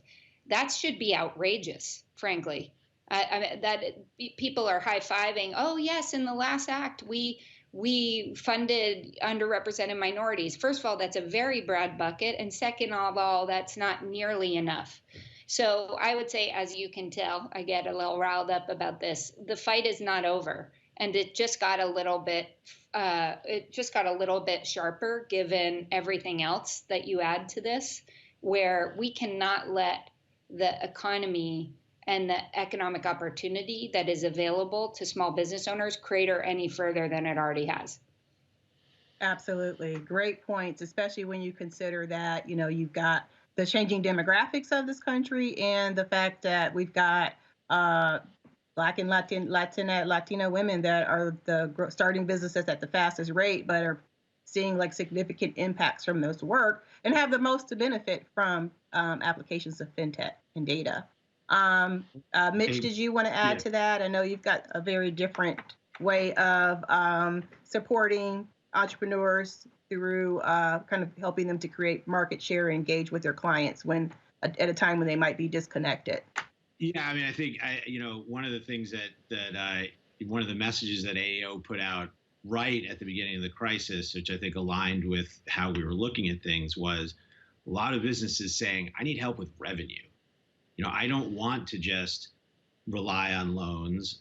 I didn't shut down my business. I was asked to shut down my business. This economy was shut down. So to now be saddled with, with lending on top of that, I'd like to avoid that. And so what we did was we have a range of different solutions that are available to businesses, and we focused immediately on how they could sell online, and using this idea of a store credit, which allows them to sell in a social post, email, or landing page, all of which is provided to them and customized completely to their business. So literally within a few minutes, a business can be an online seller and instantaneously be getting cash from sales online. And it was amazing to see, consumers everywhere that wanted to support their local business as long as they put that storefront out there in social and email, and made themselves digitally available and digitally transactable. Not just, hi, we're here, but hi, we're here, click here and buy now. And that immediately generated revenue relief. And so, and we also, in terms of reaching, really the businesses facing the biggest hurdles and the biggest disadvantages, we teamed up with AEO and really pushed hard on the Main Street Rise program. We also did a lot of work around outreach to new market tax credit communities, outreach to Black and brown business owners and to women-owned businesses. I think one of the things that gets just sort of overlooking revenue is also overlooking the importance of outreach. Business owners are sitting there with these massive weights on them, and if you can get a call or a contact into them to let them know that relief is available, is something that they really appreciate. They're always a little bit freaked out, like, oh, you have a free program? This must be a scam. And you hear that all the time. And you just really have to say, listen, there's a lot of people out there that really want to help you. And there are resources that can help you. And we're just calling with outreach. So we began outreach right away, reaching communities that now are in a whole nother level. And, of course, we could have never anticipated where they'd be now. And the business owners really appreciate hearing that outreach voice. Just to finish it off, now that we're in a different phase of the crisis and businesses are reopening, we provided a 12-month revenue recovery toolkit that helps them get back to pre-COVID levels with everything they need, from the personalization program to selling store credits to all sorts of monthly sales events. And so if you can kind of picture that Shop Small Saturday toolkit, but really picture it as integrated with their payment processing so that it's all tracked and fulfilled on their behalf, they really have a full, just click to activate solution for revenue recovery. So our whole program has been really zeroed in on what they need on the revenue side to get through all this. Excellent, excellent. Those are great points. Just a lot of my experience as well, too, that shows that the small business owners were feeling very alone and appreciated any efforts to be super proactive and reach out to them and let them know that you not only were you there for them, but you were actively working to develop tools and services for them at their greatest time of need. So thank you, everyone. We've got a lot of amazing questions from our audience members. I know a lot of people, definitely I'm probably one of those, as we think about leveraging these affordable tools and resources that make our lives convenient, we are also thinking about what kind of data is being harvested from that information, So what can we learn about small businesses from the data that has been that's being amassed in the FinTech world? Is there any way that information can be leveraged and shared with resource providers, or just even as you are building out new programs and services for your small businesses, sharing that data with them and providing insights that can be turned into actionable ways to generate new revenue and more profitability? I'm sure Lexi and Scott have a ton to say about the visibility that people supporting small businesses can get through their tools. One thing I'll quickly mention is, one of the sad state of affairs right now is when it comes to place-based businesses, which is sort of like a tech term for any restaurant, service provider, retail business, a business that's not an e-commerce only business. I think what this has revealed is how much the engagement with consumers was really a reliance on everyone keeps showing up, and yes, we're going to engage in digitization, and we're going to become, comfortable and use digital tools. But when the crisis hit, it really showed how most offline businesses really were just doing that at the periphery and not at the core of their business. And one of the really difficult things is they have no list of their customers. The only place where what their business looked like 6 months ago or 3 months ago is at the issuing bank. The issuing bank actually is like a time machine. It has a perfect record of who their customers were and who they need to reconnect with. So we're doing a lot of work. We have an initiative launching with 350 community banks. We have a lot of work centered around there's no opportunity to waste money and waste time. We've got to get back to pre-COVID levels, and we have to use the most accurate information we can so business owners can focus on reestablishing that connection to their consumer. So I think it's a good example of where we have tools and assets in this country that if we don't all collaborate, they'll lay on the sidelines and businesses will be starting from scratch, and that's not a good thing. So I think there's an example. I'm sure Lexi and Scott have a lot more to add to that. Thank you. Yeah. Great points. I will, on behalf of our Chief Security Officer, who goes by Flea, his name's Frederick Lee, I will say that we don't share our data, period, full stop, since we are in heavily regulated industries and compliance is basically what we provide. We don't share any individual data. Where I'll tell you the data, we have supercharged our micro and macroeconomic data efforts with adding to our data science team to be able to tell exactly what we're talking about, Gloria, which is what is the impact of the current economic crisis, health crisis and economic crisis on minority-owned businesses.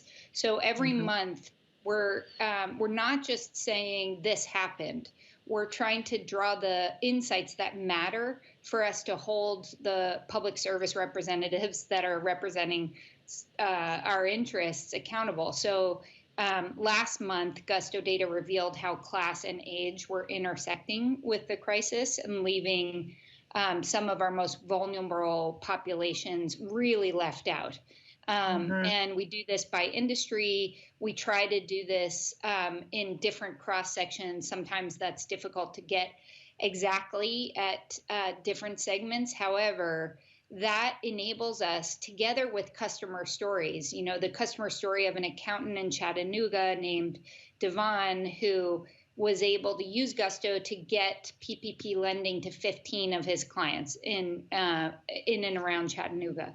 To use, here's who's being impacted, here's what it's like on the ground to be able to just help small businesses who were thriving before this happened, to just help them survive, is enabling us to go with folks like AEO and others. We signed on to the Page 30 Coalition and really hold politicians at the federal, state, and local level accountable to say, hey, you've released a lot of water into the pipes, billions and billions of dollars, but that billions of dollars is not getting to the people who need it most effectively and efficiently. And so there's so much going on in the country right now, and it's easy to have banner blindness to what crisis are we talking about. But to me, this is all one crisis. There are human beings in our country who are disproportionately impacted by the health and economic fallout that has been accelerated by policies that we all need to be able to really distill to say this must stop. Here's why. If we don't, here's the impact. And let me put a face to the story. Lenora Strada, Susan Cameron in Brooklyn Bakery. I mean, there's just countless. So again, I think that is where banding together any of us who serve small businesses to really focus on impact can help change the game here. Thank you. Thank you so much. We've got about 3 minutes left. I would like to take that time. I love the points around kind of human beings being impacted, putting a face to the story. We talked a little bit about changing demographics and, new product development to just kind of align with some of our current challenges. Talk to me about your companies, your diversity efforts within your companies, from onboarding new talent through getting people into the leadership teams, and particularly on the product development teams. And then how are you partnering with women and minority-owned businesses to help inform, the development of your work, but also helps to support your outreach and engagement? I can speak quickly to Bench's efforts around diversity and inclusion.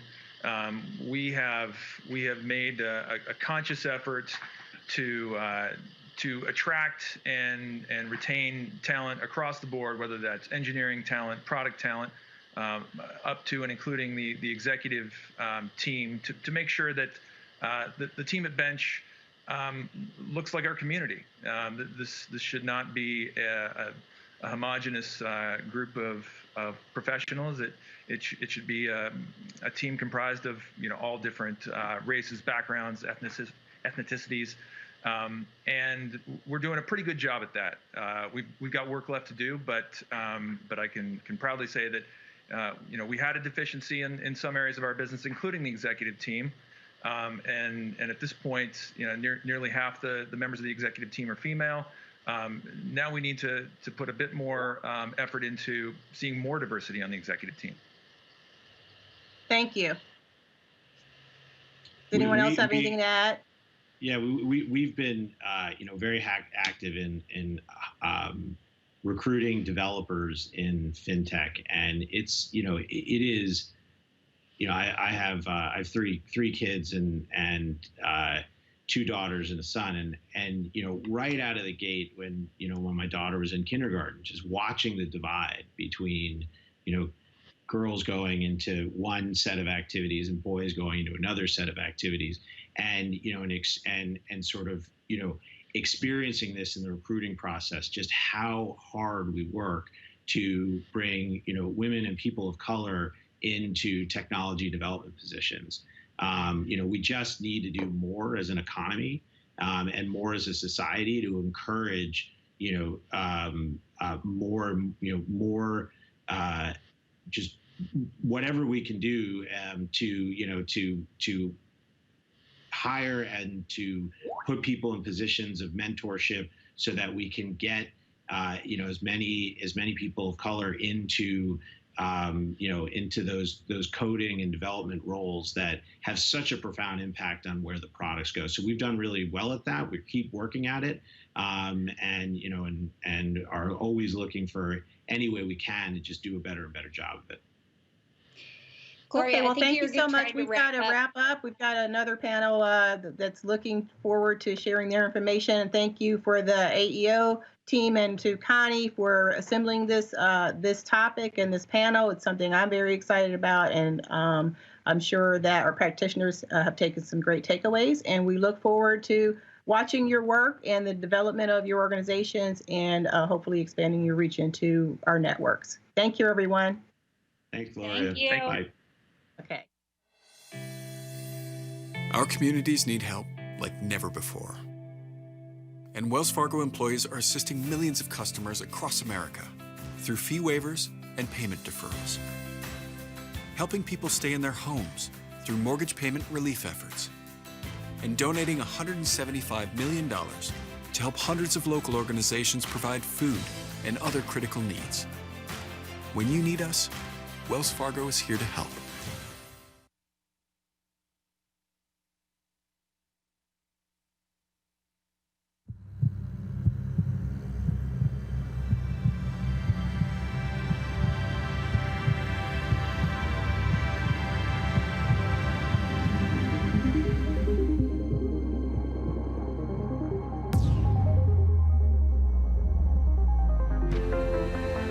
I can see the future painted in my eyes. Open up the door and fade into the light. Dive into my world and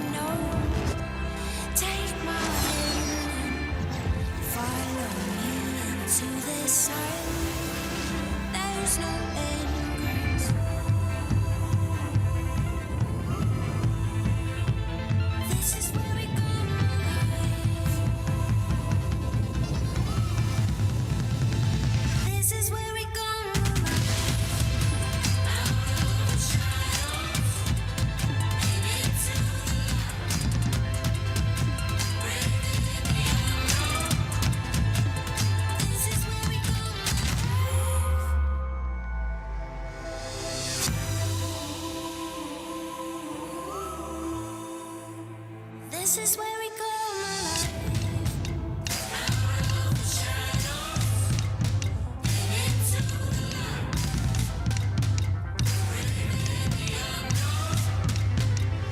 This is where we go,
Thank you, Gloria, and that amazing panel for that conversation on innovation and technology.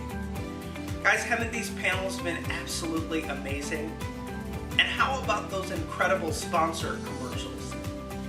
For those of you joining us for the first time, from conversations on women and wealth, to conversations with city leaders and small business owners, to a town hall yesterday with Roland Martin, to conversations with journalist Soledad O'Brien, we've been busy ensuring that we stay true to that brand promise, helping you innovate faster, partner smarter, and execute better.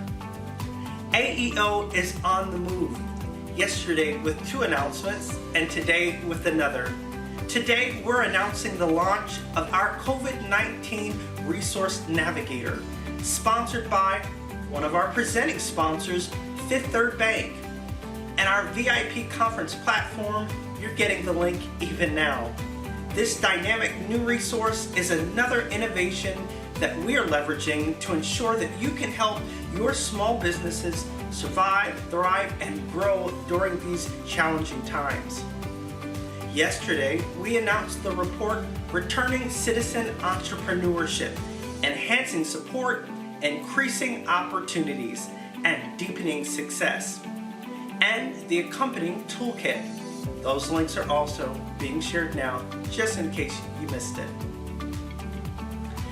Lastly, engage us on social media by giving us a like, retweet, or join the conversation by using the hashtag #RevitalizeMainStreet. And now over to my good friend John Stanford as he discusses leading advocacy in a COVID-19 environment. John?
Thank you, Corey, and thanks to everyone for joining us today. I don't know about you, but that Truist commercial really inspired me. It certainly gave me the pickup in addition to caffeine, and I think that'll spill over into the incredible panel we have here today.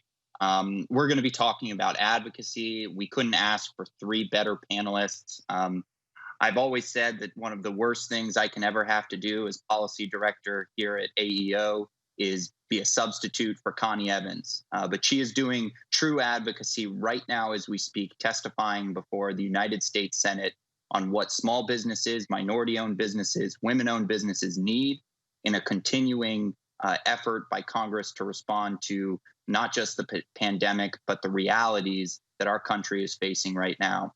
So while I know many of you will miss Connie and the incredible moderating that she would have done for this panel, I'm so thrilled to be here today with some truly incredible speakers, some incredible advocates in their own right.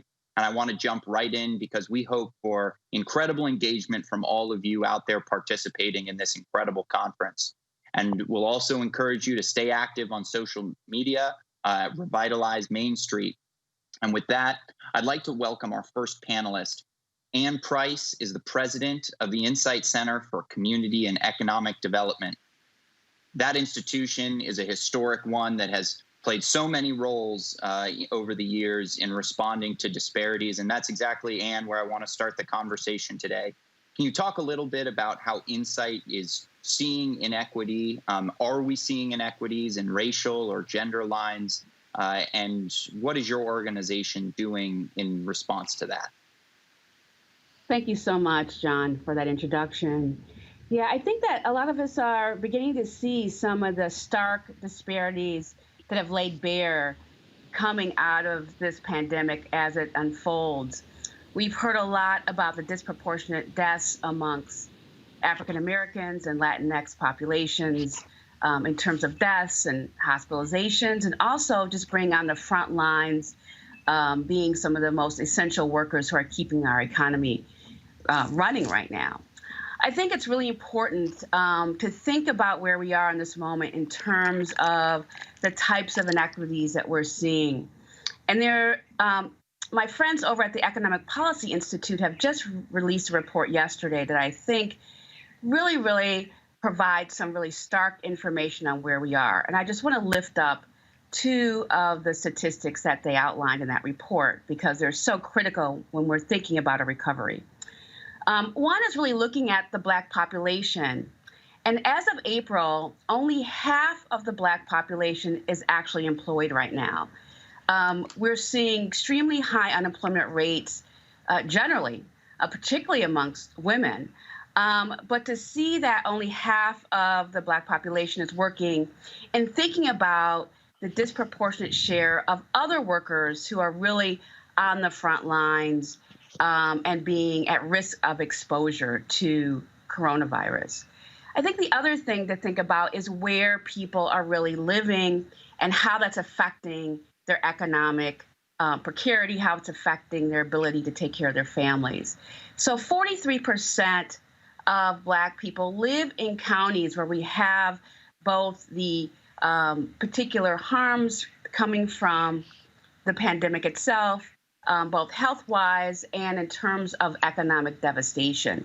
And so these two facts really tell us what we'll be facing in a recovery period. One of the things that we're doing here at Insight, which we've been talking about for a while, is really pushing forward the idea that we have to begin to invest in greater structural change. A lot of our work in thinking about economic well-being has been focused on kind of individual behavior and choices, right? And we've invested millions of dollars there, both in private and public dollars. And so this pandemic has shown that we need to make greater investments there. We need to be thinking about debts in a new way. Certainly understanding that Black and Latinx communities have not recovered from the last recession. And so the idea of criminal debt, and I know that AEO is looking at returning citizens, criminal debt, student debt, and other kinds of financial schemes that have really pulled resources out of families are the areas that we're going to have to really attune to in the recovery period. And that's just some of the work that we're doing. I'll stop and just say that finally, what Insight is paying attention to also are the narratives that are underlying some of the discussions that are taking place right now. When we see that certain communities are being blamed for their own illness, blamed for their own deaths, because of this idea that they're not taking care of themselves, that they somehow make poor choices, it's an extremely dangerous narrative. And so we have to really understand that the narratives that take hold today will shape the kinds of policies that will be put in place in the recovery. So those are just three of the areas that Insight's looking at right now. I think you touched on so many pieces there that are so critical to this conversation, including the lasting effects of this conversation. Where are we going to be 5 years, 10 years from now? Some of the attitudes that are being developed now, I think you're absolutely right to flag just how critically important getting this right is.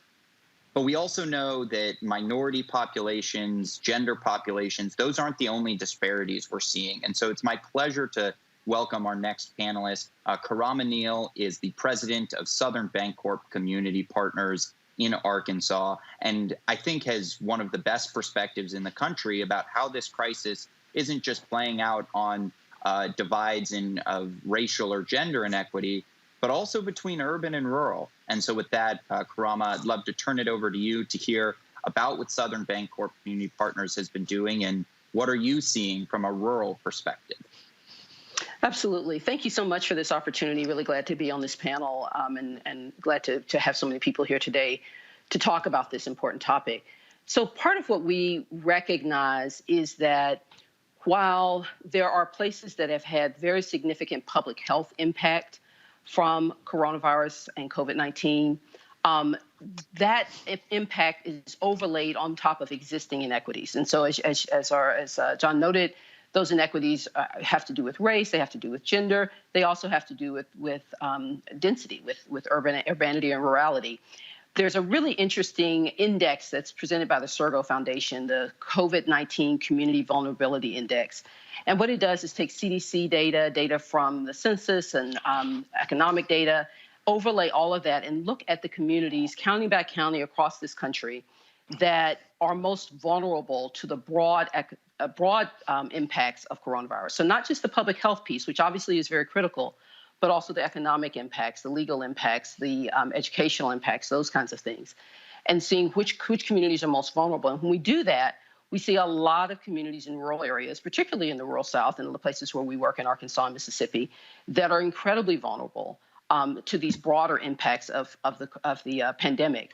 And so when we think about our work, we put it in that context. We recognize that even though the public health impact may be more severe in some places, that broader economic impact can be much stronger in some other places, particularly in the places where we work. So as I mentioned, we're at Southern Bancorp Community Partners. We're a CDFI, Community Development Financial Institution. We're a loan fund. We work very closely with a CDFI bank as well. And so, as financial institutions, we're very thoughtful about what is the role of money? What is the role of finance in addressing these issues? Not just the coronavirus issue, the one we're dealing with currently, but also all the underlying issues that come right along with it, which are being exacerbated by the coronavirus. So we think a lot about lending and financing. The bank has been involved in PPP lending, and so that's been really good. We've been also able to see what a variety of businesses are and how they are able to access financing. So, for example, we have an IDA program, a match savings account program, and most of the participants, the business savers in that program, where people save $1,000, get $1,000 in match, they are very small businesses. They're sole proprietorships. In many cases, they are businesses where it's a part-time business. They may be trying to grow it, but it's not a full-time business just yet. And what we find is, for a lot of those business owners, they've been unable to access some of the federal monies that have been available, like the PPP money, the EIDL money, those kinds of things. And so we've been trying to think about ways that they can access that. And again, we see those businesses oftentimes disproportionately in rural areas because oftentimes those folks are trying to figure out ways to provide income for their families. We also understand that income from small businesses, in addition to other kinds of assets, is what really leads to growth in net worth and to economic mobility. So we really see the importance of doing this work in those places, and we recognize that there's significant infrastructure that needs to be put in place, both before this coronavirus, and it's particularly evident afterwards. Things like broadband and those kinds of things that are national and local policy decisions that can really make a real difference for businesses and their future, both during this pandemic, being able to sustain through that, and then being able to come back and be strong after this pandemic is over.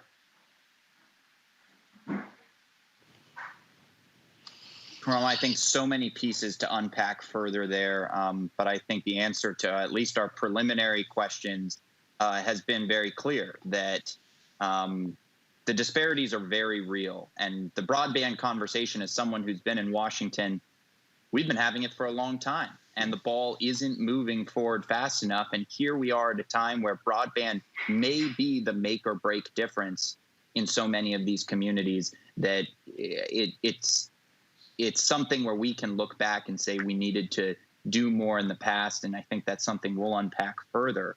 And I think that's a great segue to our next panelist.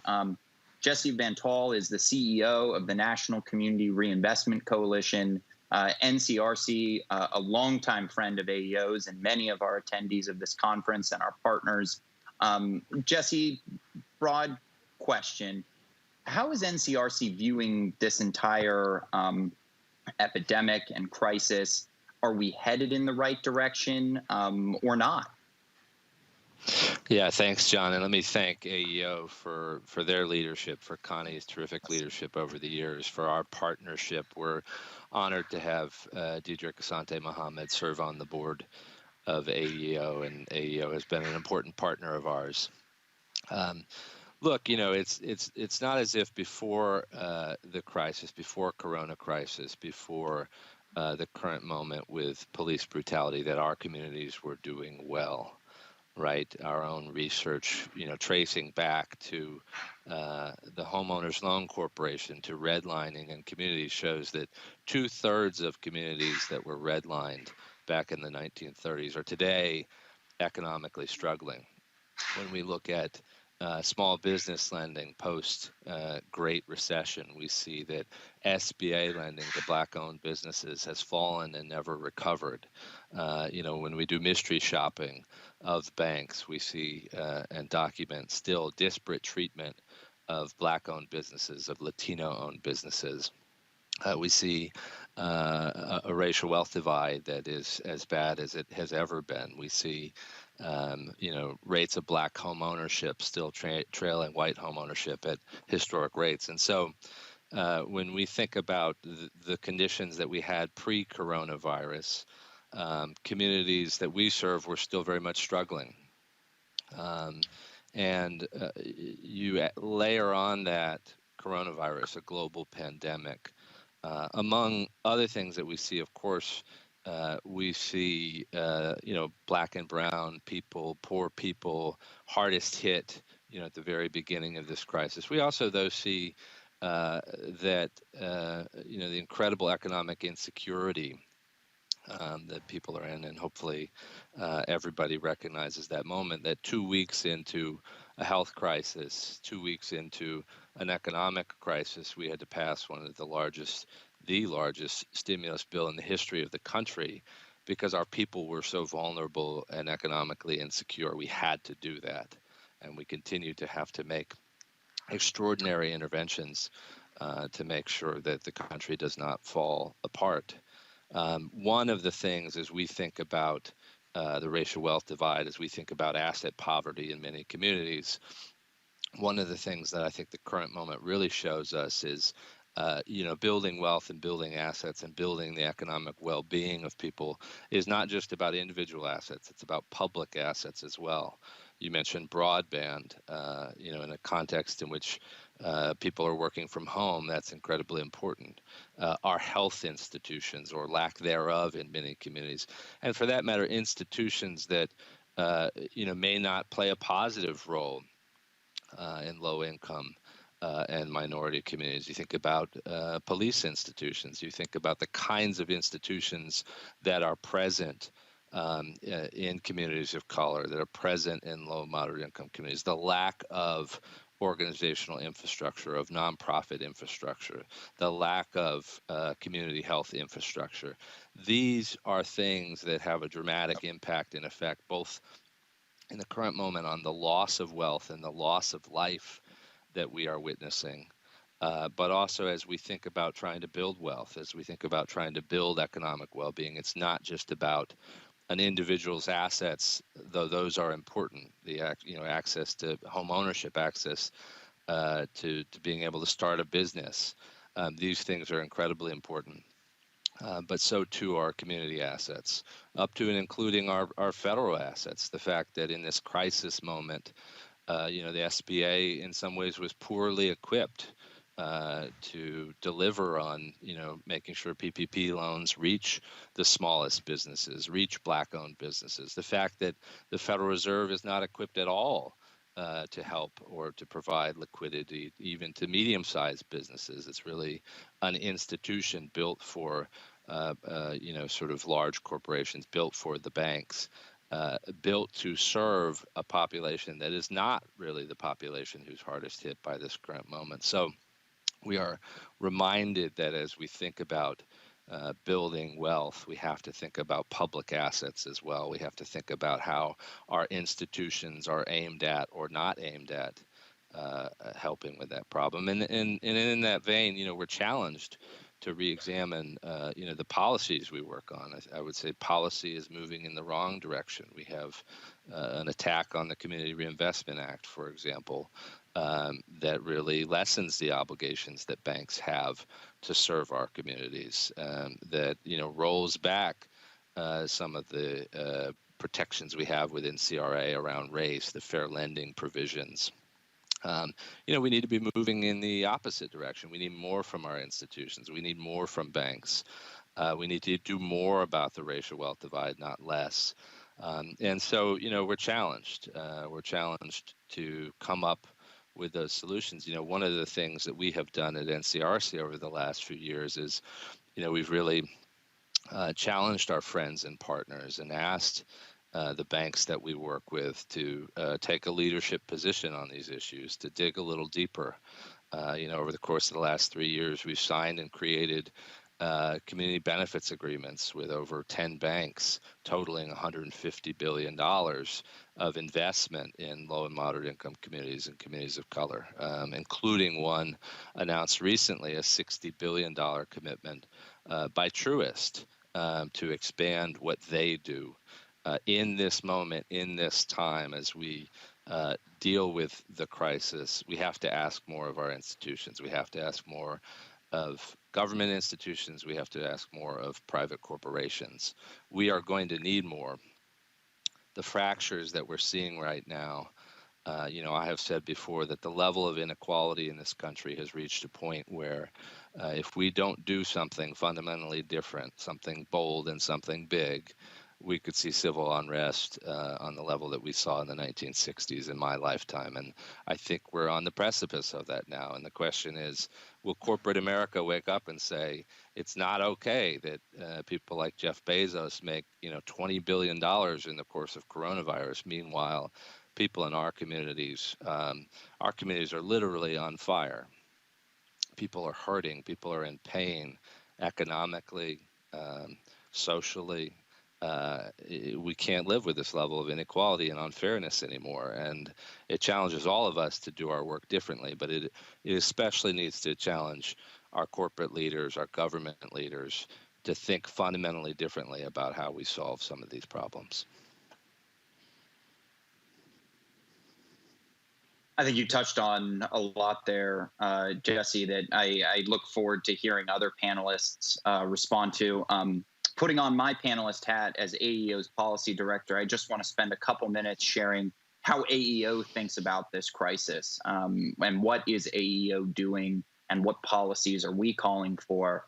AEO is continuing its advocacy effort, particularly on the behalf of not just AEO's 1,700 plus members, but also the communities that they serve, and playing a de facto role on touching on so many of the issues we've talked here today. As I mentioned, Connie Evans is testifying before the Senate, and I encourage you to take a look at her testimony, which lays out about a dozen things Congress can be doing to really strengthen the response in these communities.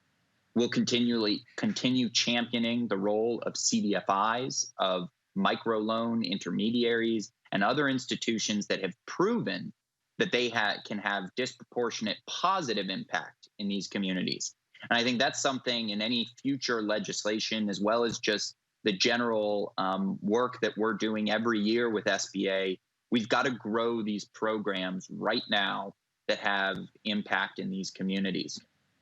AEO is also, as Corey mentioned earlier, we're thrilled to release today, and we'll be kicking off a virtual roadshow in state capitals and cities around the country, a conversation about food policy in the micro business landscape, as well as Endeavor Ready, our conversation about reentry policy. So AEO will continue to leverage its research in order to have conversations about issues that were already a priority for AEO before coronavirus, and now take on a whole new meaning in terms of keeping our institutions and micro businesses thriving. We'll also be launching, and I really encourage you to keep your eyes out throughout the rest of the month for this, an incredible new survey tool that will allow for very in-depth stratification of how small businesses and micro businesses at various sizes and industries are reacting, and what policies are they calling for? What would help their business stay open and respond to this crisis? So AEO will be launching that tool. It'll be available for folks to use to click through and see, well, what do the larger micro businesses see differently than the self-employed or the smallest of businesses? And in identifying trends in the data, we'll be calling for new policies at the congressional, state, and local level. And then finally, AEO applauded Congress's inclusion in the CARES Act of a prioritization of underserved communities. On page 30 of the CARES Act, it called out everyone that this panel is fighting for: rural, underserved, urban, minority, women, new startups, micro businesses, all of these groups that we knew had a historic legacy of either discrimination or lack of opportunity or lack of access to capital. For that reason, AEO launched, along with several partner organizations, the Page 30 Coalition, which you can find at page30coalition.org. We welcome everyone to consider joining this effort. AEO's role with Page 30 will be to call attention to the fact that that prioritization that Congress put in the law is not being realized. And so those are just some of the ways that AEO is responding at a policy level. And I think that's where we begin our conversation today. And let me throw it out to the group. Simply, what does Congress or SBA or Treasury need to be doing right now that they haven't done? What's one thing that they could be doing if you could flip a light switch to start to turn things around? And Anne, maybe I'll kick it over to you first. Thank you. I think that we have to really realize that we have yet to see a true stimulus. What we've seen so far is some relief, but we know that the pain that people are feeling, the fact that so many people have lost their jobs or have family members who've lost their jobs, that we need more investment. We need investment in people. We needed to have not just one $1,200 check going out to folks. We needed that to happen throughout the crisis. And so we have yet to really engage in what would be a kind of a stimulus approach. We're just kind of scratching the surface in terms of meeting people's needs. I'll chime in here as well. I think part of what my assumption is when I hear a question like that is that normal is going back to normal. If we assume normal is pre-COVID, normal is not good enough. And so any of the decisions that we make have got to get us better than where, quote, normal was before. Because it wasn't, so many people were disaffected, there were so many inequities at that stage. We need to do better than that. One thing I would encourage us all to think about as well, in addition to the federal level policy, is thinking at the state level as well. So much is local, and in a lot of ways we can oftentimes influence those local politics, those local policy decisions, those local representatives and leaders. We have more direct access to them in a lot of ways than we might at the federal level. And so I would encourage folks to think about that as well. Again, thinking long term, thinking about what happens now and what that means long term. So, that means voting. That means things like thinking about, for example, earned income tax credit. There are many states that don't yet have an earned income tax credit at the state level. That's a kind of option that can mean a lot for someone right now. It can mean a lot for them going forward. So I think those kinds of things can be really important. And I think, again, when we're thinking at a state or municipal level, when we're thinking about decisions that could be made there, there's an even better chance that practice can inform policy. So, the businesses that are popular, that are prevalent in that state and that municipality can have a greater influence on the kinds of decisions that are made in that state. And I think that's really important. I think, when I think about the federal level, sometimes areas of the country get left out or get deprioritized. That may be less likely to happen at the state level. And so I encourage folks to think about those levels as well. Can I just add one thing? I just want to appreciate your comments. I think they're so important right now because where we've seen a lot of the innovation, where we've seen a lot of movement, given the gridlock over the last several years, has been at the state and local level. And where we're seeing innovation and communities coming up with solutions to ensure their communities are thriving. And that's why it is really important that we see that state and localities get more aid. And this is really important because when we look at what happened in the last recession, a lot of the kind of cash-strapped localities were really looking for ways to raise revenue. And how they raised revenue was largely on the backs of low-income, struggling families on Black and Brown communities. And so we need to really pay attention to what's happening at the local level. So thank you for that, Karama. And I would just say, it is important to note that, when we think about relief in the current moment, we haven't even done all of the major parts of relief. As Ann said, we really need automatic stabilizers for people who are, unemployed to continue to pump money directly to people to help them in this moment. Other big parts, aid for local and state governments, absolutely. We haven't yet passed, stimulus that would provide significant funding, for example, for housing counseling organizations to help serve the need. We haven't yet passed funding for CDFIs to help serve the need. There are a lot of things in the realm of relief that we haven't yet done. These are the things that we need to do to sort of stem the losses, to stop the bleeding. But even more important than that, we haven't even begun to touch what will be the true stimulus, the recovery efforts. How do we recover from this? How do we not just go back to where we were before, but how do we actually build an economy that works for people? And I think the current moment, when we hit the Great Recession 12 years ago, people said, "Oh, this is a 100-year flood. This kind of thing doesn't happen but so every often." Now, 12 years later, people are saying, "Oh, this is a 100-year flood." Well, when are we going to wake up and realize that we're having a 100-year flood every 10 years? And I think what is driving it is the level of economic inequality that we have. We have to think about it very differently. And I think this current moment, to me, is test run for climate change, for the kind of disruption we could see, whether it's a global pandemic or a significant disruption to supply chains caused by a changing climate. This kind of thing might become more frequent. We have to think about how that changes, how we think about the economy. And to the point about, what state and local governments can do, what we can do is in laboratories of democracy, really thinking about the fact that, key essential medical goods and other types of goods were disrupted in this moment. Maybe we need to think about our manufacturing capacity, our biomedical capacity in a local level, certainly our food supply systems. And these are things that we can really lean into to say, we need to invest, not just as political lip service. We need to significantly invest in small and medium businesses. We need to significantly invest in local economies. We can't just continue to say that that's what we're all about, but build an economic system and economic institutions that are largely aimed at really serving multinational corporations and a globalized economy. We need to think about those things differently.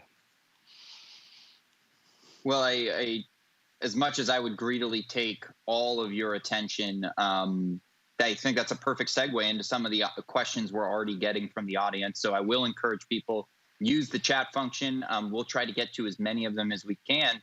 But the first question to come in, I think, speaks to just that. It says, given the civil unrest, should we be using this moment for a radical change that might not otherwise be possible? And there's a lot of premises in that question. And so that's take it apart in your own way. One, is this an opportunity for radical change? Two, is radical change needed? And I think Jesse was very clear on his opinion there, and I think it's incredibly valid. So do we need to stop thinking about nuts or, little pieces of policy, and is now the time to be pushing for wholesale sweeping change? Karama, maybe I'll kick that over to you. When we talk about radical, actually the kind of inequality that we're seeing today is radical, right? Giving a tax break to billionaires is radical. We have yet to really have the type of transformative policies that really comport with this moment, right? When you think about what was built during the Great Depression in terms of the New Deal, we were building entirely new kind of economic structures and systems to help older adults, to help disabled, to help people who were falling on rough times. And so we do need massive investment in people. We need investment in our infrastructures and thinking about climate. If we don't really think about bold and transformative change now, I don't know when we would think about it. This is a time in which we need to actually get at some of the root causes of the inequities that we're seeing right now. And I would just add to that, I think, in direct response to that question, now is always the time for equity. It's always the time for justice. And so I think there's no need to wait for that. Certainly now is a ripe time, but it's always that time. And I would just say that in general, folks who are focused on equity, folks who are focused on justice, those kinds of things, we know what we need to do. There's not a big question about what kinds of actions, what kinds of policies need to take place. We know what we need to do. What we need to do is create a will to get those things done. And I think that is in part maybe why right now feels like a particularly opportune time. But it's really about the will of us to do the things that we already know we need to do if we want equity in our country. I couldn't agree with that. Oh, go ahead, Jesse. I couldn't agree with that more. I love that. It's always the time for equity. I think, this is a moment, but I also think we should be clear about what we need to do to build that political will. So I think now is an opportune moment and an opportunity to really drive home why this is so necessary, why it is so needed. But, let's also be clear about the mountain that we're climbing here. When Dr. King was shot and there were days of riots, you saw, the Civil Rights Act of 1968 fly through. But that was decades and decades of organizing. That was hard struggle by people putting their bodies on the line. That was a level of organization and collaboration that simply doesn't exist today. We talk about collaboration among our nonprofits. We talk about building political will. But to do that, we have to organize. To do that, we have to be ready in these moments to capitalize. And we have, I think, an obligation as well as we look at generational change within the movement, as we look at, people who came out of the civil rights movement retiring or even dying before our eyes. We have an obligation to think about a new generation of leaders and an obligation to say, it's not enough to post a hashtag. It's not enough to raise your voice. Your anger is valid. Your anger is necessary. Your anger can help produce change, but it takes more than that. It takes building a movement. It takes building power. It takes building that political will, and we won't do that by just alone running great programs or just alone our organizations doing things to chip away at the problem. We have to be together. We have to be more connected. We have to have a focus on the long term, on power building, on an agenda. How do we actually move it, not just how do we create it? Well, and that gets to another question that came in. I think some of your answers are inspiring folks a little bit, and they're saying, "So what do we do?" They agree. How does advocacy work? Does engaging the Hill work? Does putting your voice out there work? I was having this conversation with some friends yesterday about social media yesterday and the blackouts and things like that. And it is that flash in the pan? And many of them said, "Well, you're in Washington, D.C. What works?" And so I want to go round robin, and we'll throw in our perspective as well. What does work in advocacy? How do people make this change? Karama touched on the role of voting, which I just can't stress enough is the fundamental way to make change. But what strategies, you've got lots of listeners saying, "I want to participate." What should they be doing? And we'll go across my screen. So let's start with you, Anne, then Karama, then Jesse. Yes, I think, understanding that policy change takes years. Sometimes it takes generations. And so, there's a long arc in some policies, but on others, we have been seeing movement, particularly at the local level and state level, where it can make a real difference in people's lives.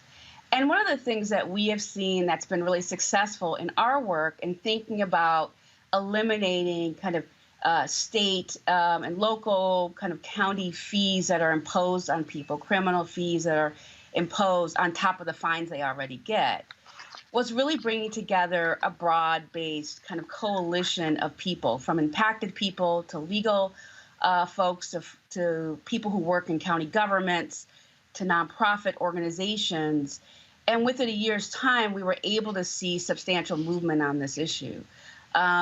It would be great if we had even, greater participation of business folks in issues that may seem tangential to the work that they're doing, but have a really huge impact on our ability to move policy through. We have to recognize that in some places, policy change is much easier to achieve, big transformative policy change.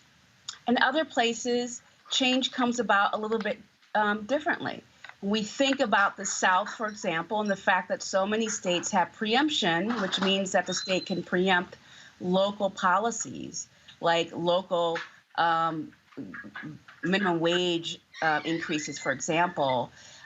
Then your policy kind of trajectory is a lot more difficult, and you have to use other means to kind of move incrementally to make change. And so I think that I feel very hopeful in what we can achieve, and I've seen when we actually can de-silo some of our work, how it can actually result in transformative policy change. So I'll say four things. One, I think it's important, as I mentioned before, to work at all levels. So, we get excited about the federal level because that's what's big, but we really can have significant impact at the state and local levels. We'll say a little bit more about that in just a second. So working at all levels. Second, communicate. So reach out to your legislators, reach out to your representatives. You elected them. Whether you wanted to or not, you elected them. And so they are responsive, or they should be responsive and accountable to the people who they represent. And so, one of the things I find is when I've talked with legislators, getting 4 or 5 letters, handwritten letters, not form letters, but are, not necessarily handwritten, but personalized letters about a topic can really move them to think differently about that topic, or at least to consider it differently. And so really communicate with those folks. One of the things I think that's really important, and we talked about some of the states that have politics that policies that make it in some ways more difficult for municipalities to operate. Also, though, in a lot of those states, you have what I like to call a small state advantage. And in those places where you have a small state advantage, it's pretty easy to get to the people that you know, and because maybe you're related to their cousin, or you went to school with them, or these are small, and that really is very meaningful. And someone told me that Arkansas is a 2-call town. I think that's probably about right. You can get to almost anybody you want to with 2 strategically placed calls. And so that is a real advantage when you're trying to make policy change.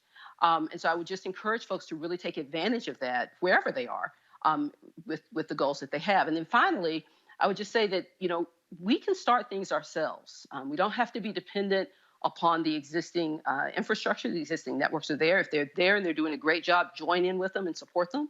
But if they're not doing what you need, if their focus is not where you think it needs to be, start your own. You know who your people are. You know what the things are that matter to you and the people who are like you. Get yourselves together. It can be it doesn't have to be a formal organization with a board and all those kinds of responsibilities, but it can be a group that is really actively communicating, jointly communicating, coordinating their communication, their efforts, their get out the vote campaigns, whatever those things are, in ways that can be very, very meaningful. So I just would encourage people to start things themselves. Don't feel like you have to wait on someone else. So, one of the reasons I'm so honored to be on this panel is I think both of my colleagues represent institutions, organizations that have the best possible approach when it comes to combining policy informed by practice and practitioners. Too many of our policy organizations are really disconnected from the people impacted by the problem. And one of the consequences of that is they're really disconnected from any kind of power base, any kind of ability to move the issue, to make those phone calls, to connect with local elected officials at whatever level of policy. On the other hand, too many of our direct service organizations, even CDFIs and institutions serving small businesses, serving homeowners, are not connected to policy and policy making at all. And that's something that we need to change. I say a lot, everybody wants to be a leader, and we talk a lot about brilliant leadership and how we do leadership. One of our problems is everybody wants to lead. I talk a lot about brilliant followership. You need to be a great follower, and leaders are nothing without followers. I'll just tell you a story which may be relevant for the current moment. I live in Tacoma Park, Maryland, with my wife and our 10-year-old and my wife. Was on the neighborhood listservs. I can't stand to be, but and it's considered to be a very liberal area. But about a year ago, someone sent out a note talking about a suspicious man walking down the street and wanting everybody to know that the suspicious man was walking down the street. And my wife, who is Black, wrote a note. That's not cool. Called it out. We're walking around town. We're at the farmer's market. People are coming up to her. Hi, oh, I really agreed with what you had to say. That was great. Thank you for saying that. But not one of them hit reply all and said, Lauren's right. I really agree with that. And when you do that, when you show followership, when you support your allies, when you support people who are doing the hard work of leadership, what it says to everybody else is they're not alone. Other people feel this way. It supports that action. It's as important an action as leadership. And in the current moment, when we have a lot of, I think, white people really confronting the fact that they need to speak out, that their voices need to be heard on issues of racial justice, this lesson should not be lost in a broader context for our movement, for the work that we do. We have to be brilliant followers too. It is as important as leadership. We have to support each other. We have to step up and not just sign on, but do real work with each other and for each other. Jesse, we are coming up on time, but we did have a couple questions about your points on CRA. I'll summarize it shortly. is there any hope to fix what Comptroller Otting did on the way out the door? Yes, there is hope to fix it. Look, the Trump administration has been wanting to gut CRA. Comptroller Otting pushed forward with a proposal. Along the way, he lost the Federal Reserve. He lost the FDIC. He even lost the banks. Banks are not happy with this proposed rule. Community organizations are certainly not happy with it. And while the rule is now, regulation, it's the final regulation. It doesn't take effect immediately. Some provisions take effect in October. Some don't take effect until 2024. This is certainly something that if Biden wins the election in the fall, Democrats will revisit. It also, I think, is something that will need to be revisited regardless, because nobody's really happy with it. It doesn't work for anybody. It certainly doesn't advance creating more investment in low and moderate income communities and communities of color. I mean, I'll tell you, one of the things that it does, just relevant to the current moment, is it really broadens what banks can invest in for community development credit under CRA. And included in that definition, for the first time, is police stations, more police stations. I don't think that's really responsive to the current moment. We need something really different. The rule has technical issues. It has substantive issues. It was a major thing that the FDIC, the same administration, another fellow Trump appointee, didn't join on with the rule. That speaks volumes. I think it will need to be revisited in one way or another. And we do need people, I was talking about followership. We need people to join in. We need people to continue to be active on this, to say that the rule is not responsive to what's going on and needs to be fixed. Well, I'll say from AEO's perspective, we 100% agree. And in the spirit of brilliant followership, we're appreciative of NCRC's incredible leaning in on this behalf. AEO has been hopefully a brilliant follower and will continue to echo the substantive and technical points as we also firmly disagree with what has taken place with CRA. The control room is letting me know that I am exhausting this, but I can't be blamed given our great panelists. So I want to give everybody an opportunity for closing thoughts. And I'll keep going from right to left and start with you. What do you want to say to people listening? You talked about so many great steps for advocacy. Just some closing words. Yeah, I just want to say, as a person who's been working on the racial wealth gap for about 11 years, that we need to be thinking about it in whole new different ways. And one of the ways that we need to think about right now is the cascading effects of so much loss of income, how that could actually then lead to both kind of pulling resources and wealth out of people's homes, and the implications for what it will mean in the future. What will building wealth in communities of color look like? What will be the mechanisms to help us get there? And so we need to really rethink how we've thought about this issue for many, many years. And I have outlined some of this in a paper I've written called Don't Fixate on the Racial Wealth Gap, a focus on undoing its root causes. And that really means thinking about ways in which what wealth bestows, which is greater choice, which is the ability to live out one's hopes and dreams, the idea of greater freedom. And so thinking about democratization, thinking about ways in which people can participate in their communities, whether that is by voting or whether it's participating on boards and so forth. There has to be new ways in which we think about this issue coming out of this pandemic and into the recovery. So just a few words. As I said before, normal isn't good enough. I think we need to remind ourselves of that. When we recognize that, and we think about how do we get better than normal, then we need to think in a more intersectional way. We need to recognize that all of these challenges, all of these problems have root causes that are interconnected. And we need to work on solving those root causes. We need to learn from what has worked in the past and build on that as a foundation to move forward. I think there's quite a bit of work that has been done, where people have had success, where we've had success, that we can build upon going forward. I think that's going to be a real key for success. Jesse. And I would just say, don't lose hope. I speak on these panels. Sometimes I hear afterwards people feel like I'm angry or cynical. I always say I'm a cynic in the short term and an optimist in the long term. We need to redouble our efforts.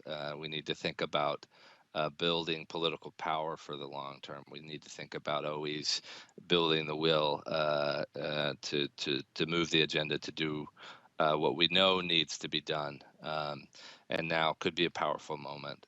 We need to do it together, and we need to do it. I think it is not enough to continue to talk about the problems, to continue to, as Ann said, think about things in the same kinds of way. We have to win. We have to make progress on the issues, or we won't have a democracy to continue to live in. And that's my belief that that's not a radical notion, that's not a remote possibility. It is increasingly likely. Well, I want to thank all of our panelists. I'm so thrilled to have had the opportunity to moderate.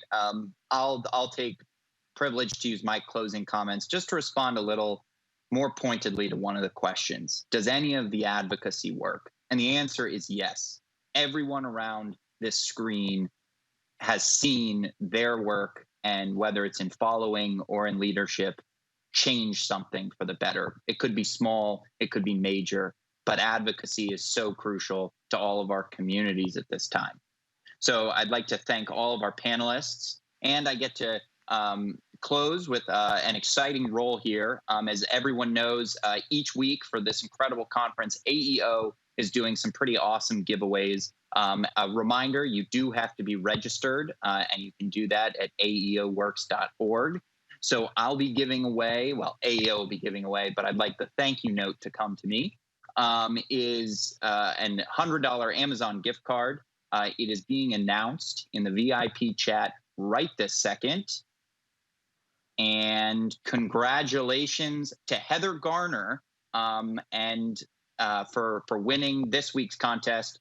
Continue to join these amazing panels. Thank you again to our panelists today, and I will turn it back over to your host and MC, Corey Briscoe. Thanks everyone for joining today. Thank you. Thank you, John and panel, for that enriching conversation on advocacy. Can you all believe week 2 is over? I can. Don't worry, we've got so much more in store for you. Next week, we'll give you a break so you can respond to emails and so that you can go implement all the incredible things you've learned. Save the date now. Our next conversation will commence on June 17th at 9 a.m. Eastern. Haven't had a chance to register? Missed any of the previous days? There's still time. Go to aeoworks.org and select conference to register now, or select on demand to see all of the previous recordings. Lastly, engage us on social media by giving us a like, retweet, or join the conversation again using the hashtag #RevitalizeMainStreet. Until we meet again, I'm Corey Briscoe, and I leave you with these 2 questions. With the challenges we face as a nation, will you be a part of the solution? What will you do to help small businesses across the country?